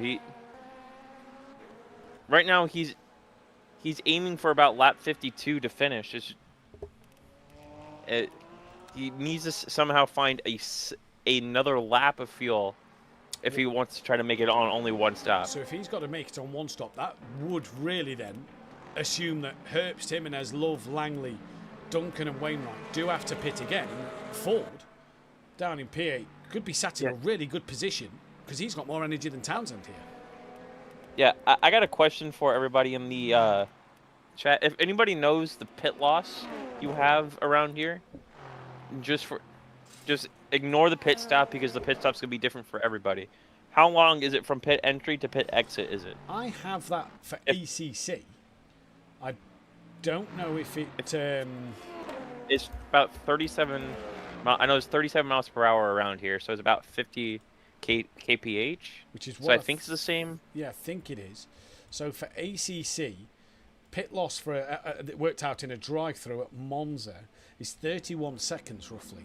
So if you look at that, about P4 right now. And that doesn't include stopping, them putting the energy and fuel in your car and going. Well, if it's 31 seconds minus the pit stop, John Ford is only 35 seconds behind Wainwright, which means he's 33, 32 point something off the back of Matt Townsend. Oh, Bradley Duncan goes for another move on the inside. Doesn't leave it as late this time. Definitely, he pulls out before the braking zone, gets the move done and dusted. But I think this falls into the hands of Townsend, as he's going to try to save as much fuel as possible. I feel like Townsend has a decision to make here in terms of a strategy. Does he save fuel now and try to make it to the end on no stops, or when Bradley in front of him goes in for his pit stop, does he follow him in and try to jump him by not needing to put in as much energy as him as well? Yeah, that's the biggest question. I'm still looking at this John Ford thing. I think John Ford could be on for a podium here. Especially with Bradley and Townsend. With Wainwright, Bradley, Langley, Love, Jimenez and Herbst all having to pit again. I think Ford's on for a podium. Yeah. And it will all depend on if Townsend does have to splash in dash, otherwise possibly race win. Yeah. It definitely gonna be interesting. I'm gonna keep my eyes on the energy, but John Ford right now 3.7 average throughout this stint. He is definitely on pace as the 121 Porsche of Hearst is off in Lesmo 1. Your favorite co-commentator is off again in Lesmo 1. Don't worry, Tristan. We didn't see that, so I saw it. We've caught you off. We didn't catch the moment, but yeah, he's now coming under pressure from Ryan Fox. Tristan will be having words next week. That is for sure. Look, Tristan's a great guy. Great guy. Yeah. He's made his debut here. Solid debut. I'm. Look, John Ford's not lapping anywhere near the same pace as the top five. He's a couple of attempts slower. But he doesn't need to. Exactly. But he doesn't need to. Exactly. In terms of Townsend, he might need to, because the more that Townsend can pull away... Wainwright. Because if Wainwright's only in for a quick splash and dash, you want to be as close to that 31 seconds as possible. It's currently 38. So if Wainwright's pit stop... Because I doubt they're going to take, tyres on a splash and dash. So if they don't take tyres, then you've got to assume that Ford needs to be around about 35 to 40 seconds from the back of Wainwright to be able to guarantee himself that I think Privet has retired. Yep, Chris Privet has retired from this race. So Chris Privet has called it a day. Here's parked the car. Yeah, I've got a feeling that he's going to have to be around that 35 to 40 second mark. Yeah, he's just on the edge for Bradley Duncan. And that's them coming out of the pits. They're probably going to have about 2 to 3 laps of fighting that where he has to... I feel like P4 is definitely the probably where he's going to finish if this all bangs out, as Matt Townsend still... he does not look like he has the pace that he had in the second stint compared to Bradley Duncan. As I think the only person that's actually in the 50s right now is Wainwright. I don't know. The last laps, from what it's saying on my screen, the last laps here, Wainwright 50.7, Brad. Sorry, that's best. It doesn't say last, actually. So now it's only telling me the best lap times. It doesn't show me the last lap times on the thing I have to use for the cameras, sadly. There's the progression up and down the field in category. And let's just show you the LMGT3 virtual energy. There you can see the virtual energy that we are talking about and that we think is what the strategy will be. And this is where it's going to be the interesting side of this strategy for this man, John Ford, sorry. But yeah, you're right. Townsend just hasn't got the pace to a point where Langley's almost catching him as well. So, yeah. Well, I'm looking but Townsend's trying to save field too. So he's back into fuel saving mode. He did his last lap energy usage for him was about a 3.5% or 3.5% of his full battery. As looks like Dan Davis has an issue through the second chicane holding Townsend up. But he looks like he's going back on fuel saving and trying to cut out a full pit stop. Here's the thing: he might only have to fuel save just a little bit, just a couple of percent, just to get him to the end of the race. He came out with 30 seconds left on the timer before the halfway stage of the race. So he only needed, a little bit of fuel saving to get to the end.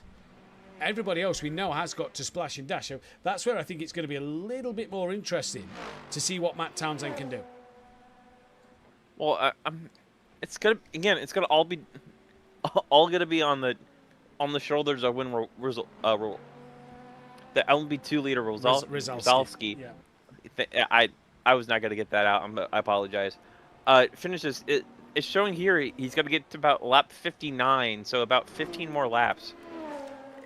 So 15 more laps for him, and so if he goes an extra lap, he has over a minute of a lead. So it's actually just gone up to lap 60.1 on my end. Yeah. So yeah, Rizalski's just at an interesting little path at the moment as to see what Rizalski can do. In fact, let's bring up that in the top right corner. We'll be able to see the drivers' best and last lap times for yourself there as well, so we can all see the last lap times in this race. But Rizalski, we're currently watching him absolutely on fire. He's lapped everybody in LMP2, apart from Phipps and Dan Davis, although he's not far off of lapping Phipps, who's just gone through the first chicane. Dan is in second place, so Phipps currently down in third.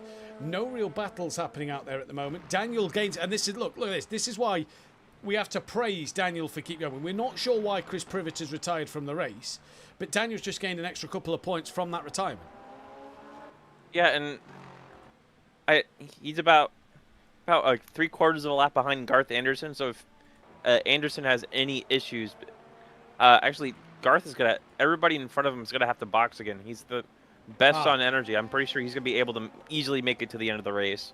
So he might gain another position just for people having to box. So like, I think Schaefer's is a bit too far ahead. So he could get P16 here just by not needing to box again. Yeah, exactly. Just seen Tanner, by the way. Chris Privet's had to retire due to spasms in his lower back. Oh. That is why he's had to pull the car over. Oh. So, yeah, that is more than acceptable as a reason of why he's not being able to carry on in this race. As you can see there, look, Bradley Duncan is coming towards the line and says he was up on his lap time. Well, he was 4 tenths up on his last lap. Currently did a 40.3. Matt Townsend, a 51.430, sorry. Matt Townsend did a 51.9. So half a second loss there to Bradley Duncan. What did Gray Langley do? A 51.5. So Gray's also just gained 4 tenths on Townsend here. But Townsend's saving almost 0.5% a lap on energy. I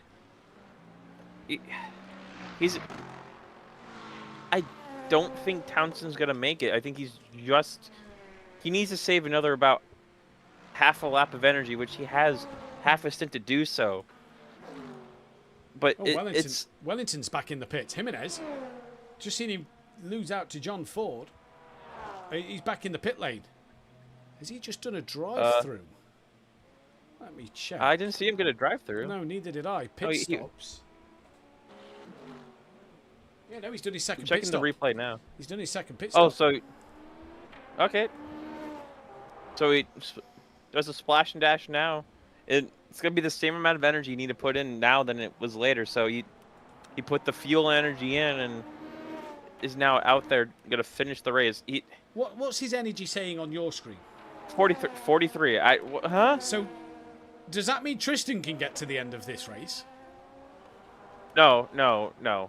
Because John Ford exactly. is barely making it to the end of the race. Well, hey. Gordon, what's your brother doing? What's your brother doing? Please tell us in the chat what's happening with Beefy. In this one then, Fury's 12 seconds off the back of David Storr trying to chase that one down. But John Wainwright leads by 5.8 to Bradley Duncan. Brad can't get close to him. 51.4 and a 52.0 for Brad. What did Townsend do? He did when it decides to change from the timing bits, it was invalid last lap. And Langley did a 51.6. Langley's gaining here on the back of Matt Townsend. Yeah, but he's using almost a full % more per lap than Townsend. So but Langley definitely the argument though, Tanner, is if Townsend's got to still splash and dash, Because if we think Ford has to, Townsend's definitely got to. If Langley can pull a couple of seconds ahead of Townsend, that's that couple of seconds saved in the pit stop with the fuel. Yeah. Oh, as Brad goes wide again on the second chicane, he looks like he's having issues with that. But yeah, but Townsend now almost has an 11% advantage over Bradley Duncan, 9% over John Raywright, and he's only 6% behind John Ford. So Townsend could still make it in, but he needs to start doing 3.4 per lap, 3.3. He's just got to start. He needs to start giving up track position. The game has screwed him apparently. So did it not top up the fuel? Did he have the wrong fuel mixture ratio? Possibly.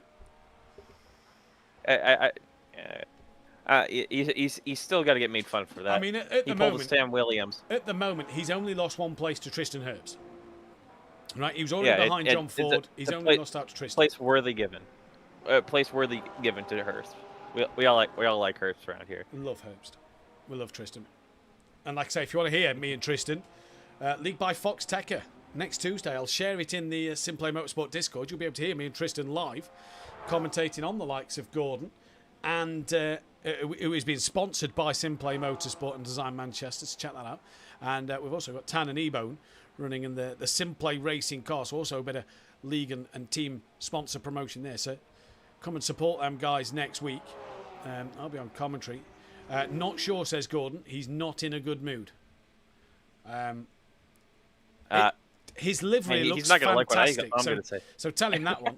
His livery looks fantastic. Oh, good.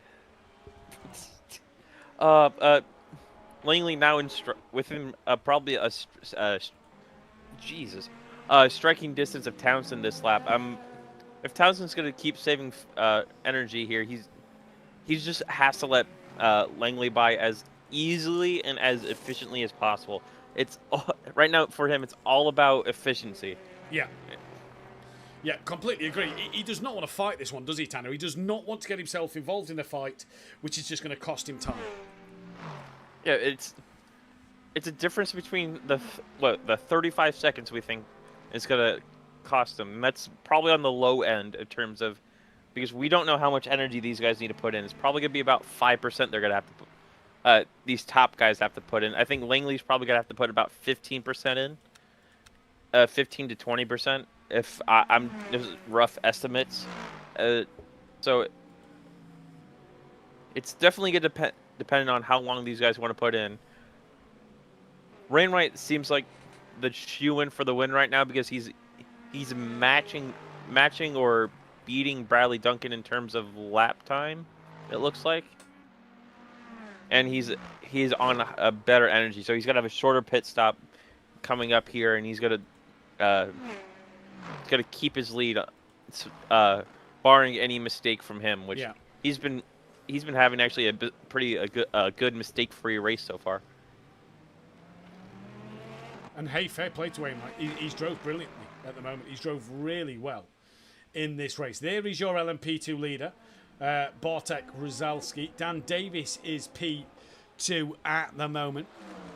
Then is Andrew Phipps, your current championship leader, from David Stall, with Joseph Bates, aka Fury, in P number 3. Then it is Jochen Cambrai, who is a lap down to Joseph Bates, but he's just going out there. He's going to score 6th place points in class, so good points for him. John Wainwright is your LMGT3 leader when the heli camera doesn't want to pick up the trees, and there he is. Bradley Duncan is your second place man from Matt Townsend in P3. He's got Gray Langley within half a second. Let's go on board with Gray Langley just for a moment. On the bonnet camera of Gray Langley, as Gordon saying that I believe that we will win. Right, Tanner? No, that's not. Do not put that into this energy.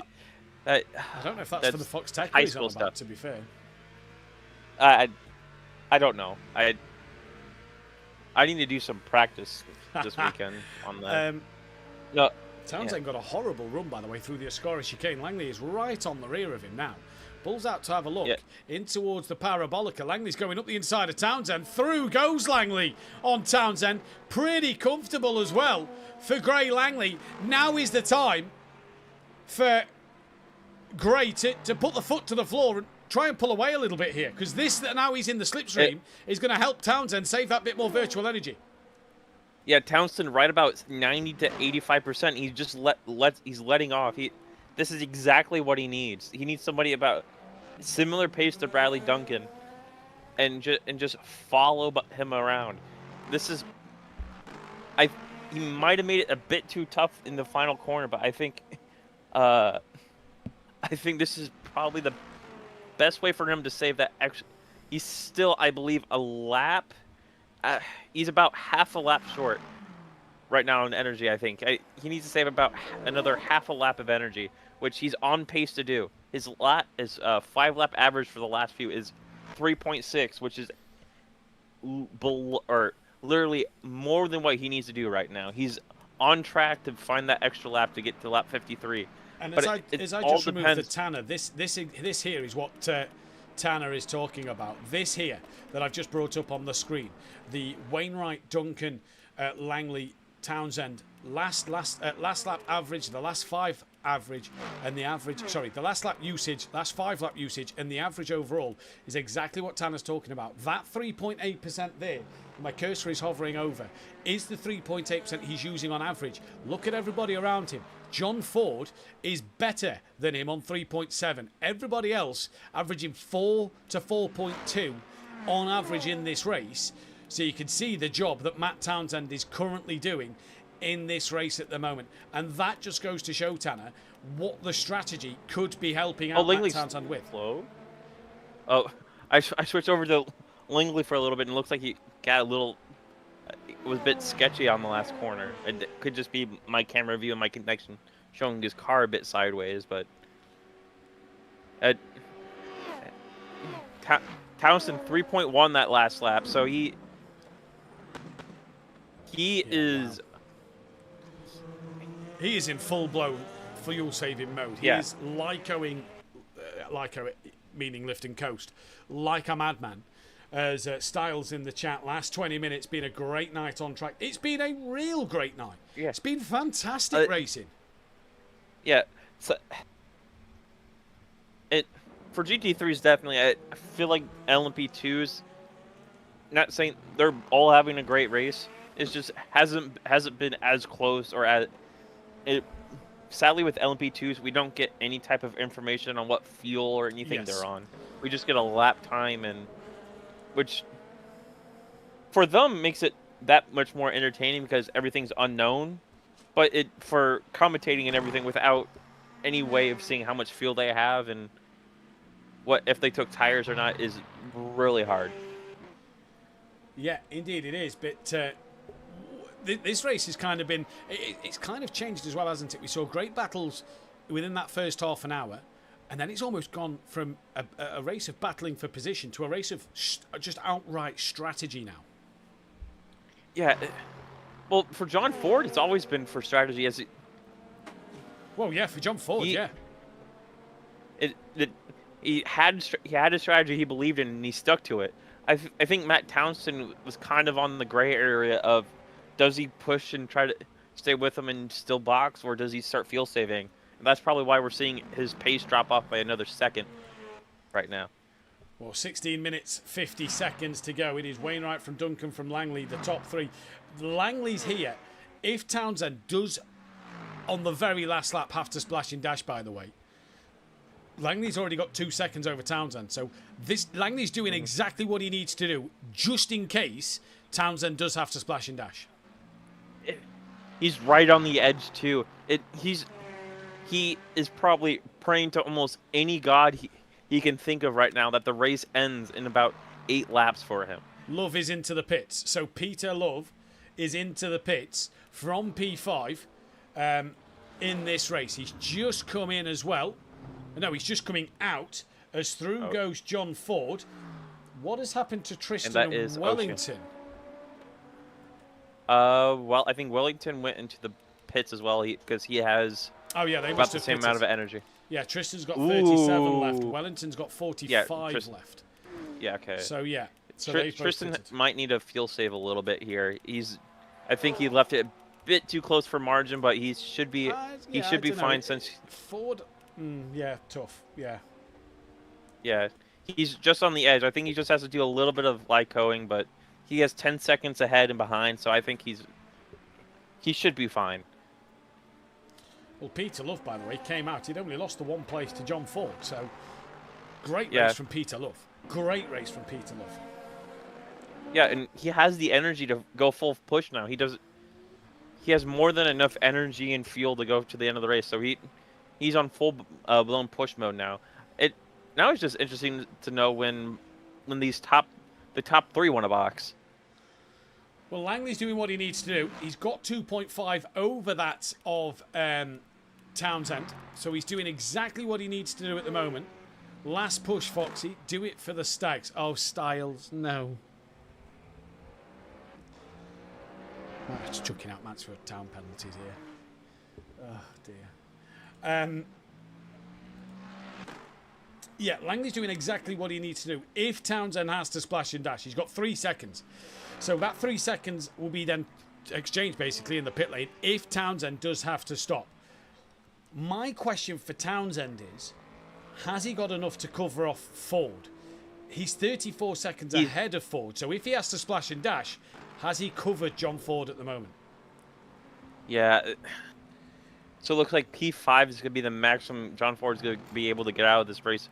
No, I don't think so. I think Ford could be potentially ahead of Langley and Townsend if they have to splash and dash. Well, yeah, especially I think it all depends on how long Langley is stationary in the pit lane. Yes, we're probably going to see him box here within 2 laps. Rain White's still going around. Oh, Dan Davis has lost out to Phipps. In fact, no, Dan pitted twice, if I remember. Yes, Phipps has only pitted the once. So Dan, just going around the outside of Schaefer's there at Lesmo too. So Phipps and Rosowski both have to pit again at this moment in time. Dan's about to be lapped by Rosowski as well, but them two surely have to pit again. I'm just going to sit and watch Phipps a moment, see if Phipps comes into the pits now. And Dan's only 20 seconds behind Phipps. Rosowski's nearly lapped the entire LMP2 field. That's how dominant Rosowski has been tonight. And he's so dominant, it's hard to talk about it. That's the thing. He literally what, though? After lap 1, it's driver of the day worthy. Yeah, well, yeah. It's really no argument with LMP2. He still need to finish the 12 minutes left here. It's just it's going to be hard to argue against driver of the day for him. And I think as well, John Ford, if he gets a podium, might get my GT3 driver of the day here. Well, the thing is, I'm thinking back. He was about P8, P9, so he's still up 4 positions on this. Yeah. Even if he loses the position to Peter Love, this strategy's worked out perfectly for him. Yeah, 100%.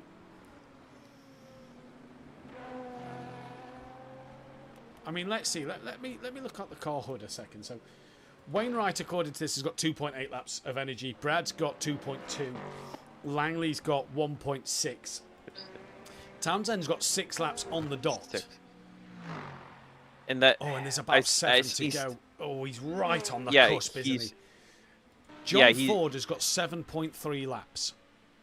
Yeah, I think John Ford still needs to save a little bit, but he's definitely at the point to where he's just got to keep a rhythm, and he'll make it to the end without another pit stop.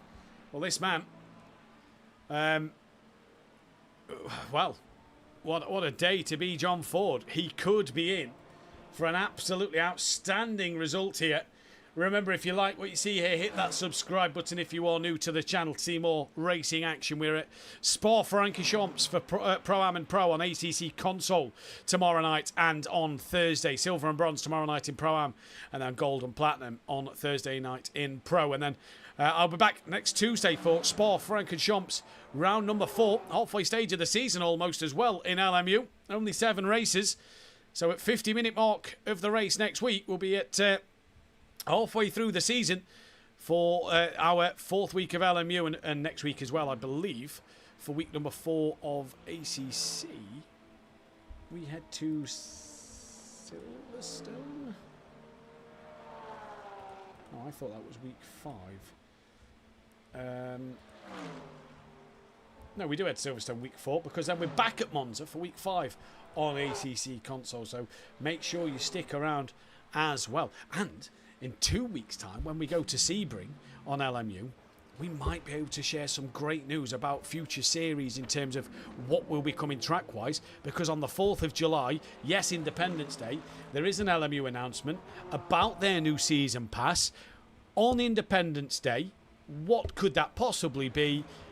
We're all hoping it's IMSA. It's going to be the Asian Le Mans series. Don't even say that, because I could really see that one happening.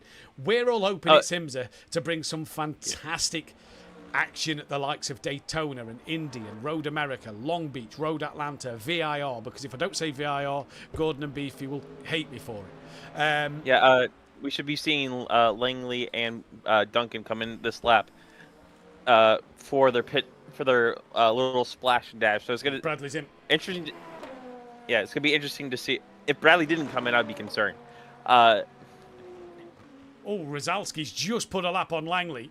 And then Rozalski has also come into the pit lane as well. They nearly went side by side. They've both gone side by side into the pits. Oh, my days. I surely. Yeah. Bradley goes out 23%. That's on par with John Ford. Right then, John Ford, what have you got in the locker here as you come around the parabolica? You stay on board with Bradley Duncan a moment, Tanner. Tell me when he's off his pit limiter and out the lane. Off the pit limiter, Langley is still going through the pit lane. Right, so Bradley Duncan possibly secured a podium. But here comes John Ford down the start-finish straight. When is Langley off the limiter? It's going to be close. John Ford comes through. Where's Gray Langley? There he is, heading down towards turn 1. Langley on the inside, Ford on the outside. It's like Verstappen and Hamilton. Stay please off, and John Ford goes through, bounces over the sausage curb, and Langley's going to get him back. Here on the run out the first chicane, Langley gets him back. And John Ford there just a day late and $1 short under braking.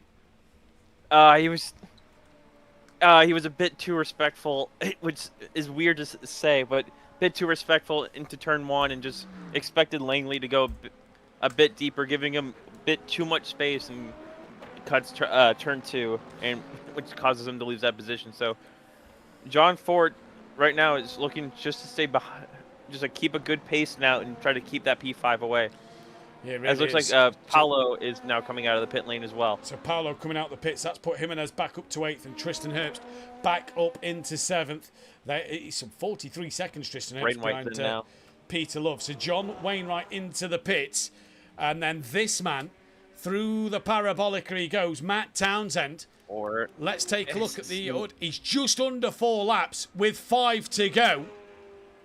Needs to find about quarter of a lap. I think he needs to find a bit more. I think he needs to find a lap and a quarter. No, I think he's... Yeah, probably. Because if it's saying 54 laps, where's Rozalski? Rozalski's just coming through the parabolica. Rozalski's lapping at... Well, this is his out lap, but if we say his average has been... In fact, I can get his average lap times up. His average lap time has been, on last 5, a 1:47.9. So... that might be worse because of the pit stop. But Phipps is averaging a 1:39. Dan a 1:39. If we say that he's been averaging a 1:38 because of how quick he's been today, then, yeah, Phipps here. Oh, Wainwright come out ahead, by the way, of Bradley Duncan by 7 seconds. Yeah, that's the benefit of not needing to put in that extra lap of energy and fuel. He's saved about like a second or two. Yeah, it only gained him 1 and a bit seconds. So... Has he got 11 seconds in the tank now that he can go flat out, and Townsend's still got a Lyco? Unless Townsend is just going to succumb to the fact, I need to pit. The thing is, the more he Lycos, the more it plays into John Ford, because John Ford, if looking at your energy, is on the same energy as Bradley Duncan. So John Ford has done enough this race to secure himself a top 5, I believe, unless Peter Love finds about 3 seconds here in the last 5 minutes.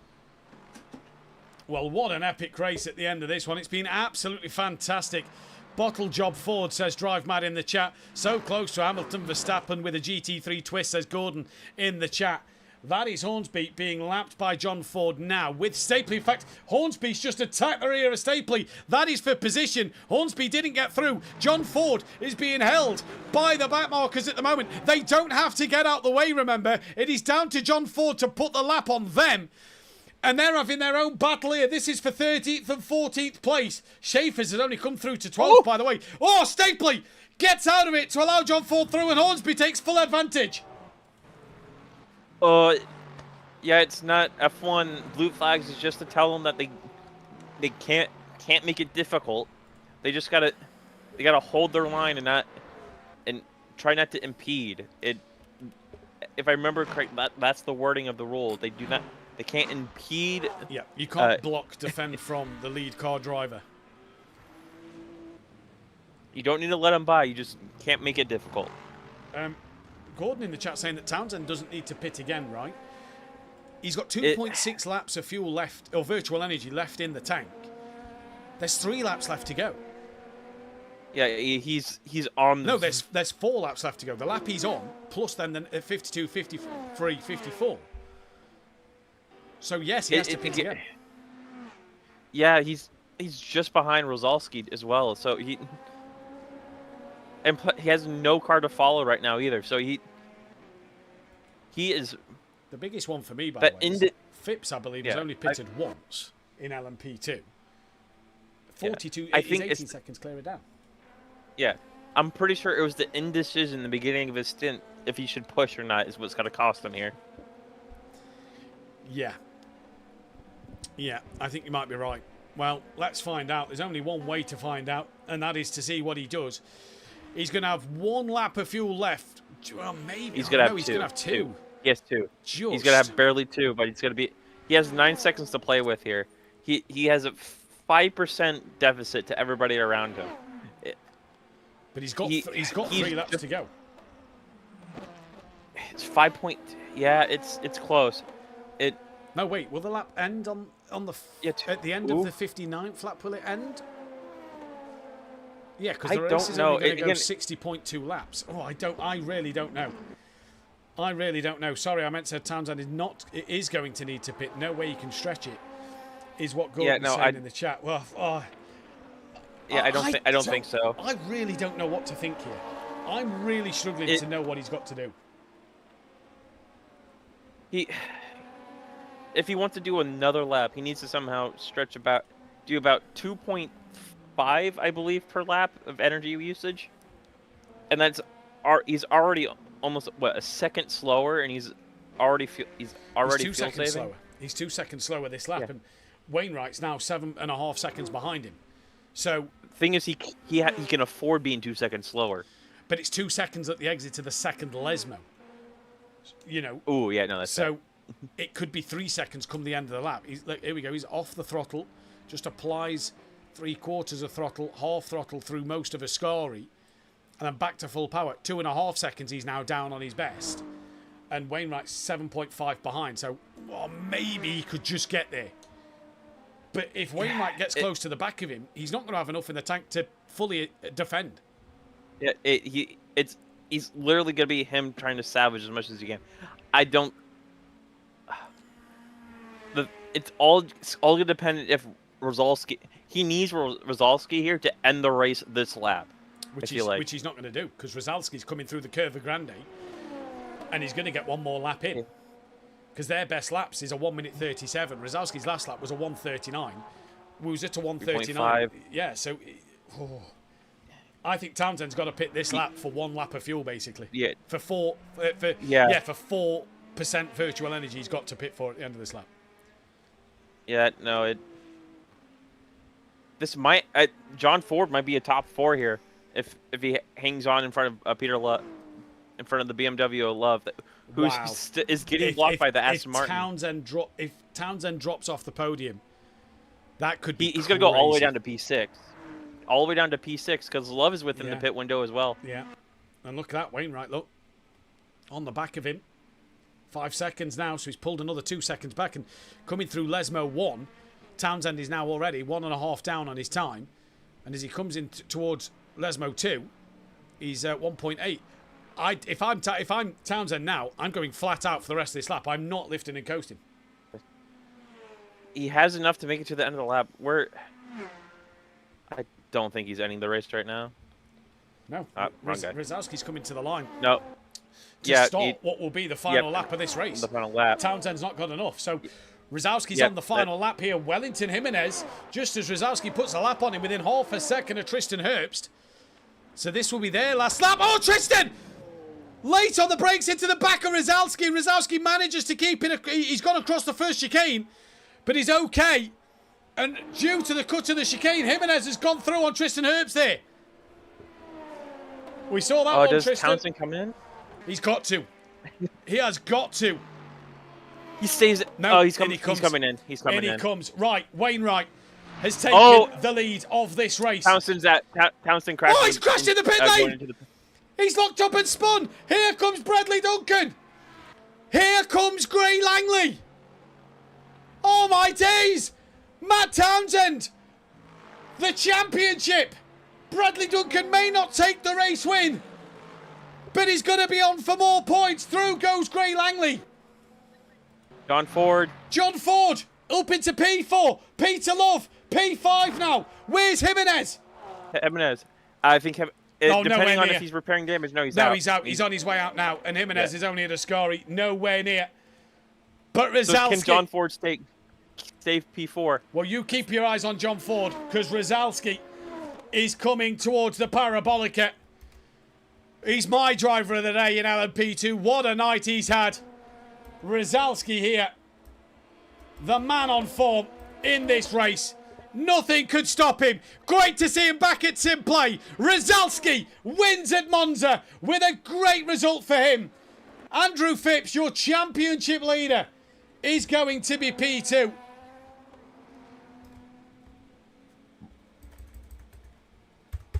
Andrew Phipps, not the race, which finally somebody has stopped Andrew Phipps' dominance. Oh, Townsend retired.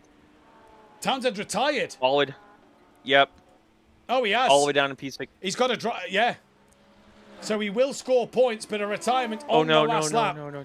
So we'll see John what Ford that gets him. Running on fumes right now. 0.8% left, and he's now going through Shikari's chicane. Well, here comes James Wainwright. Phipps has finished second place, and Wainwright been on the podium once. He's going to win at Monza. Wainwright takes the race win in LMGT3. Dan Davis, in fact, where's Bradley Duncan? He's just ahead. Bradley Duncan, P2 on the road. His race wins come to an end. Dan Davis on the podium, and Gray Langley. Does he look into a podium? Was it a good strategy from Gray? He gets a podium right at the very end as well. Oh, no. And Peter Love has got past John Ford, who was running on fumes at the very end of this race. John Ford could do no more. What a shame for John there. Just past pit entries where he went to 0.0. So P5, he keeps P5 since Jimenez Beefy was a lap down. So still a great strategy call from Ford to give himself plus 4 positions just off a strategy that he didn't have to race for. And we're watching that fight between Jimenez and that of Tristan at the moment coming to an end. They're still duking it out on the circuit. Tristan may fancy that race result come back to him in this one here. They finished. Oh, have they finished? Oh, they have finished. Yeah. Sorry, apologies. They're both half throttle. I thought they was just close to each other. I wasn't paying much attention there. So it's just Stapley, I think, who were waiting on finishing. Right, let's get the camera to go back over to us. I'm here so I can get these race results inputted on my screen. Joseph Bates with a solid P5 for him. I'm sure he'll be pretty happy with that one. Cambrai 6th, got to the end in this one. David Storr was then in P4. Obviously, we lost Kieran O'Reilly and from LMP2s. In the LMGT fight, then Bradley Duncan was second. Townsend 17th. Will score points, but retired on the last lap. Daniel carried on going. Ended up gaining even more points. Got ahead of Anderson as well. Langley P3 and on the podium. Paulo Vieira was P8. Wellington Jimenez finished P6 in that one. Schaefer's not the race for him, down in 11th place. Gareth Anderson was 16th for him. Ossian was P13. Fox was in P10. Didn't see much of him tonight. Quiet one for him. Zlatnik P9. Didn't see much of him either. Stapley was down in P14. Then it was McMillan who wasn't here. Hornsby was 12th. Ben Rook not here. Chris Privet retired from the race. And Noam Plava. Tristan Herbst finished in P7. Benny Archer not here. Ford was P5 in the end. Lang, I don't believe, was here. No, he wasn't. Love managed to get himself into P4. Bergsma not here also. But week 3 in the bag. Tanny, your 2 drivers of the day. Even though he did end the race with a stop-go because of the energy, but I still have to give it to John Ford for the GT3s, and then it has to be the winner for the LMP2. It's just absolute domination, and it pretty much lapped the entire field, barring 2 cars, if I remember correctly. So for me, GT3 is the strategy-wise. LMP2 is just sheer dominance. Yeah, I have to go the same. I'm going to go Jordan Love. I think he tried to pull off a great strategy. Sadly, didn't work for him in the end. And like I say, Rosowski in that one. Just seen some comments come in. What about the other MMS lads? Cairns. I think I pitted 7 times in that race as Gareth Anderson. Fantastic job, says Styles. John Ford ran out of fuel at the ran out of VE at the line, so I picked him. I was lucky Wellington finished the lap previously, otherwise I would have lost a load of places. P9 says Flimp, that was harder than expected. It's too hot, even with AC. The GOAT of Smashing Wings, John Ford. Hello, Zero Cool in the chat, aka Crupple Jan. Who's in the commentary box with us then at the moment? We've got Rozalski, we've got Phipps, we've got Dan Davis, we've got Wainwright, we've got a full podium. Right, we'll start with the 2 P3 drivers. And that was, well, first we'll start with LMGT3. We'll start with Gray Langley. Gray, a race that turned into a few battles at the beginning of the night that ended up in being a strategy race towards the very end. Townsend tried to obviously pull something a little bit different, as did John Ford, but you've managed to get away with a podium. You must be delighted with your first one of the season. I am over the moon with that. I mean, I had the pace at Le Mans, and I messed up the strategy. It was just a bit of a down week at Bahrain, and I'm finally back on the podium. I felt like I've had the pace around the front all season so far, so it's good to be back up on the podium for the first time this LMU season. Yeah, it was a bit of the opposite of what I tried to do at Le Mans. I tried to make the one-stop work at Le Mans. Didn't work, went a lap too long. Kind of like how this went for Townsend. It just went that one lap too long. And I was on the other side of it this time. I would have liked to see how close it would have been out the pits with the splash and dash, because he was about 25 seconds ahead of me. So it would have been close at the pit lane, but yeah, made that mistake. And then, well, it's points gained overall. And yeah, big shout out to Brad and Wainwright. Wainwright's pace was just absolutely on another level today. Once he made that pit stop, and I think he realized that the one stop couldn't work, so he just put the foot down, and it was in a class of his own, honestly. So shout out to them. Good to be on the podium, and shout out to the whole field. It's been a great LMU season so far. Really fun to be out here every Tuesday, and great action behind the wheel, and I know you provide great action on the stream, so shout out to everyone with that. Oh, you're too kind, Langley. Yeah, great race so far tonight. A little trickier tonight, it seemed, with that traffic. It did seem like that when the LMP2s come through to put the laps on you, that it was a little difficult at times for them to try and get through. And of course, at times, it was LMP2s lapping you when you was in fights. Really difficult out there. Yeah, there was one time where I forgot who the 2 LMP2s were, but Fury was P5 LMP2, and the P4 came up on me through a Ascari.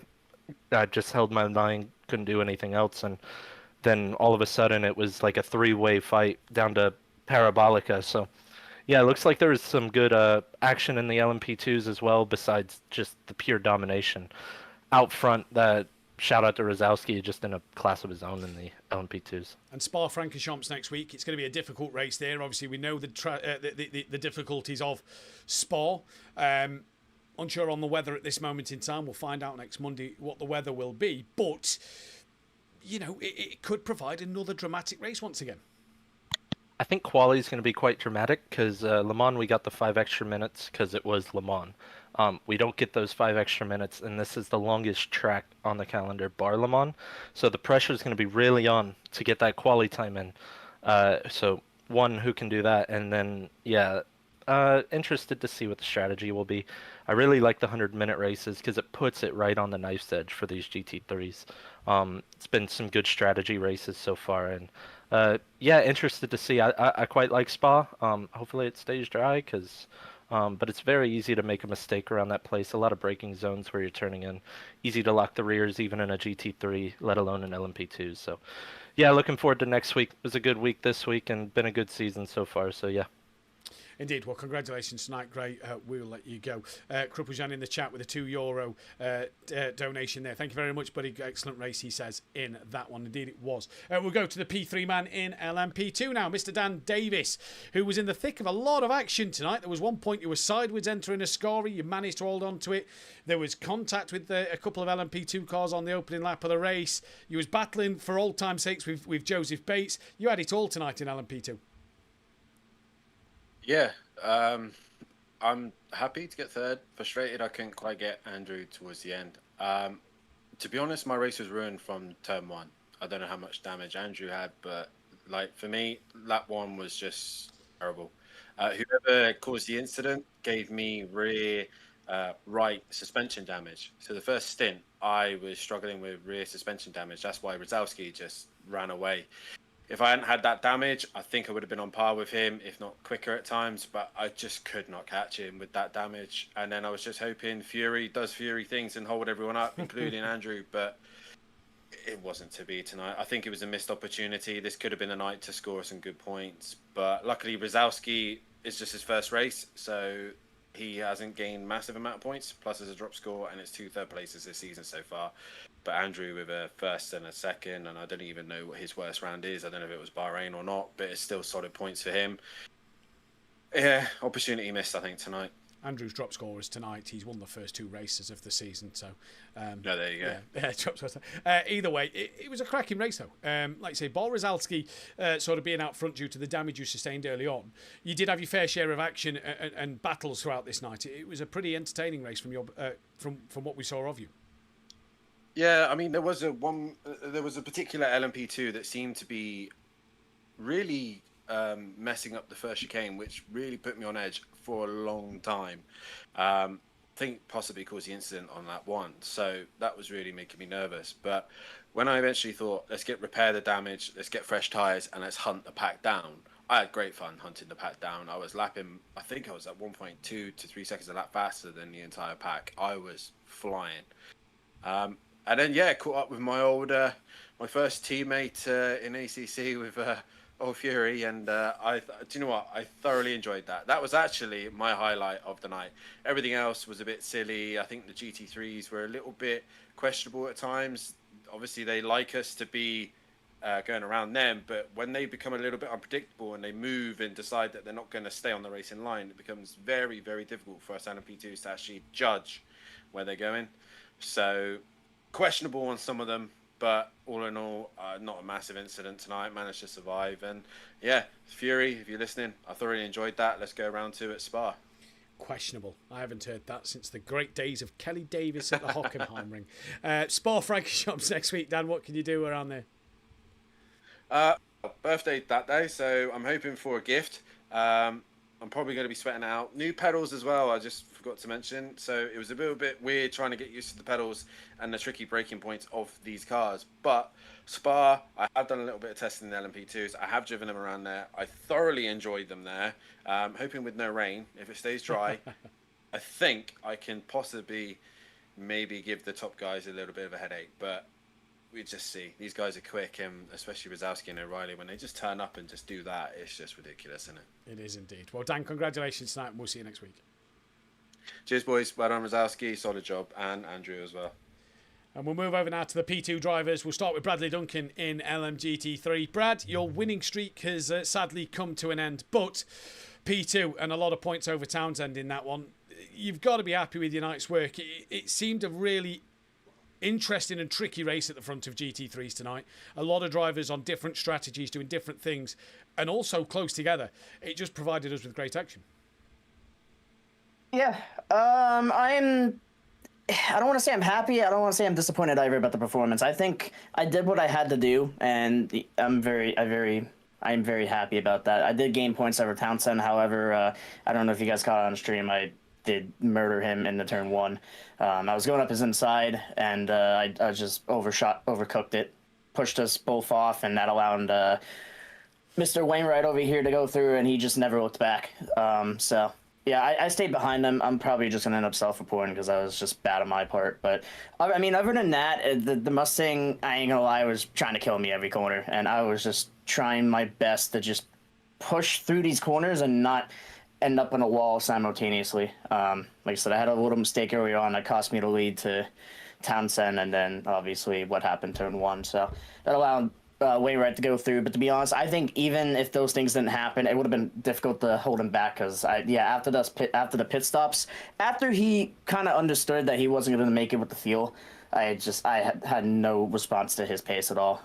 Ascari was especially tricky. I was just losing so much time to everybody there.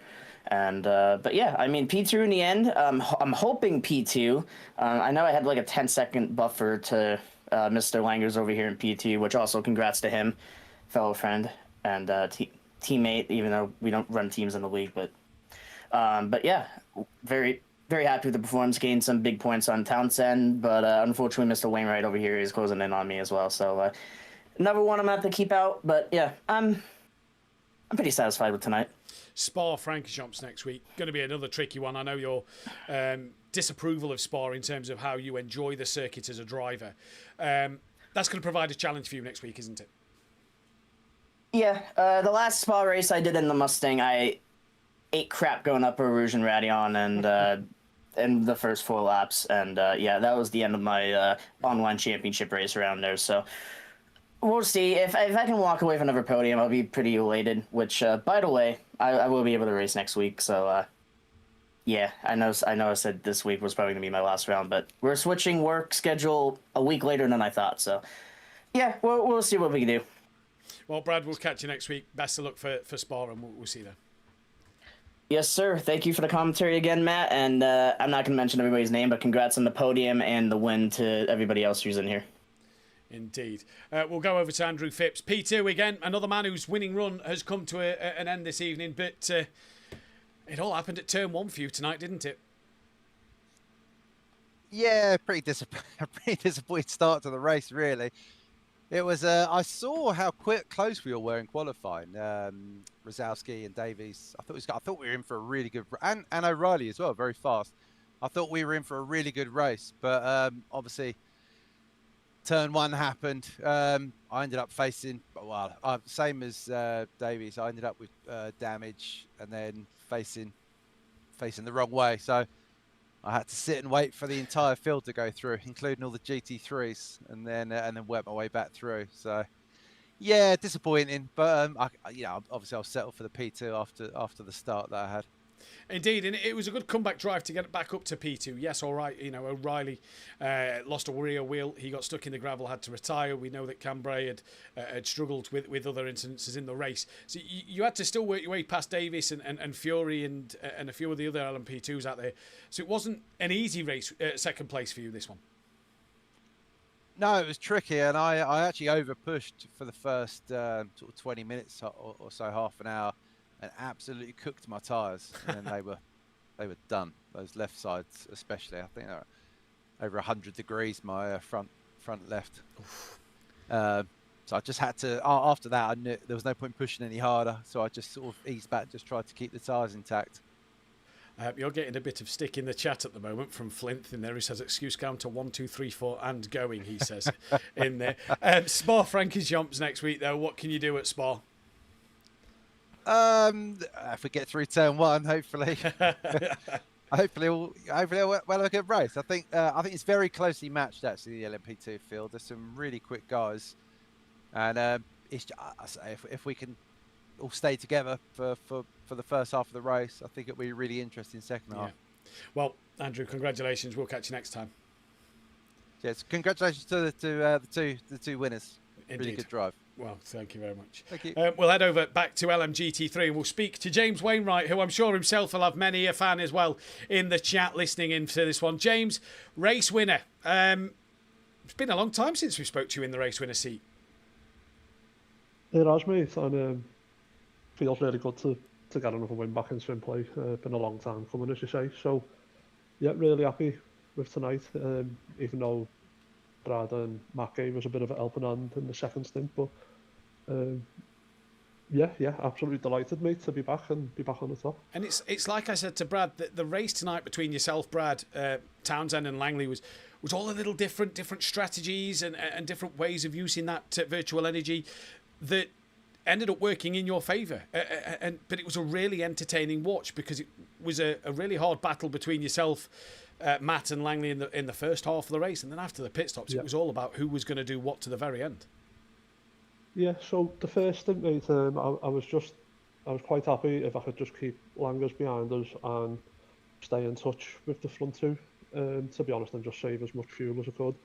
And then I'm not sure what the other lads did, but I changed my left side tyres, just because in practice I could feel the car getting a bit sketchy with how much it eats that front left. So I think that really helped, especially at the back end of the race where I could keep Brad behind us quite comfortably, and then luckily Ros was absolutely flying and managed to get that extra lap that allowed me to get the win, mate. Yeah, so yeah, it was pretty strategical, but worked out well in the end.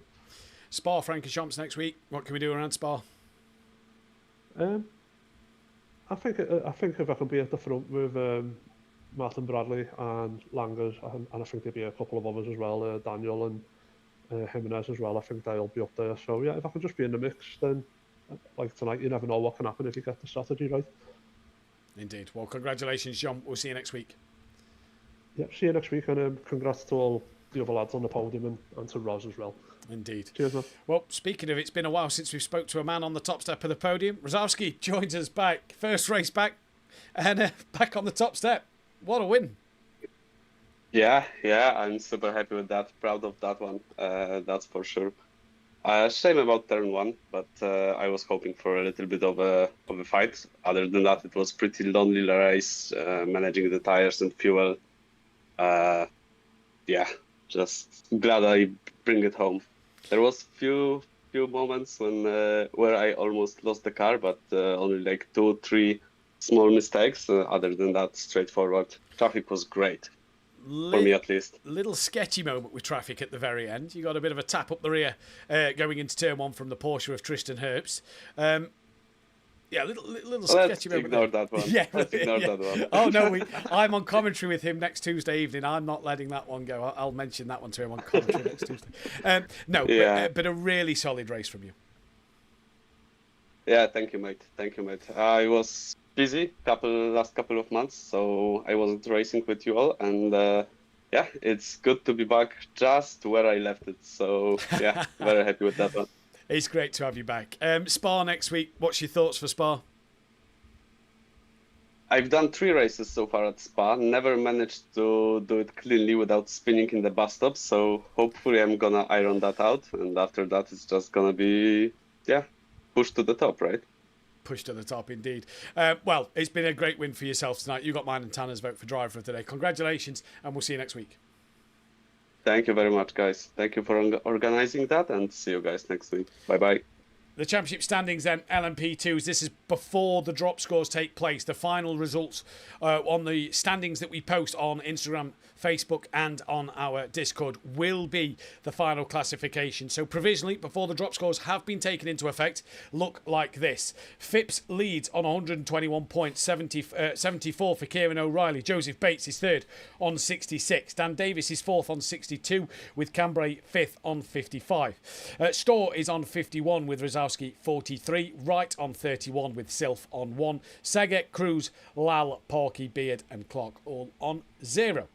In LMGT3, again, no drop scores have been taken into effect at the moment. Bradley Duncan leads 122 points to the 99 of Wainwright now, who moves into second. Langley up to third on 82 with Townsend on 72.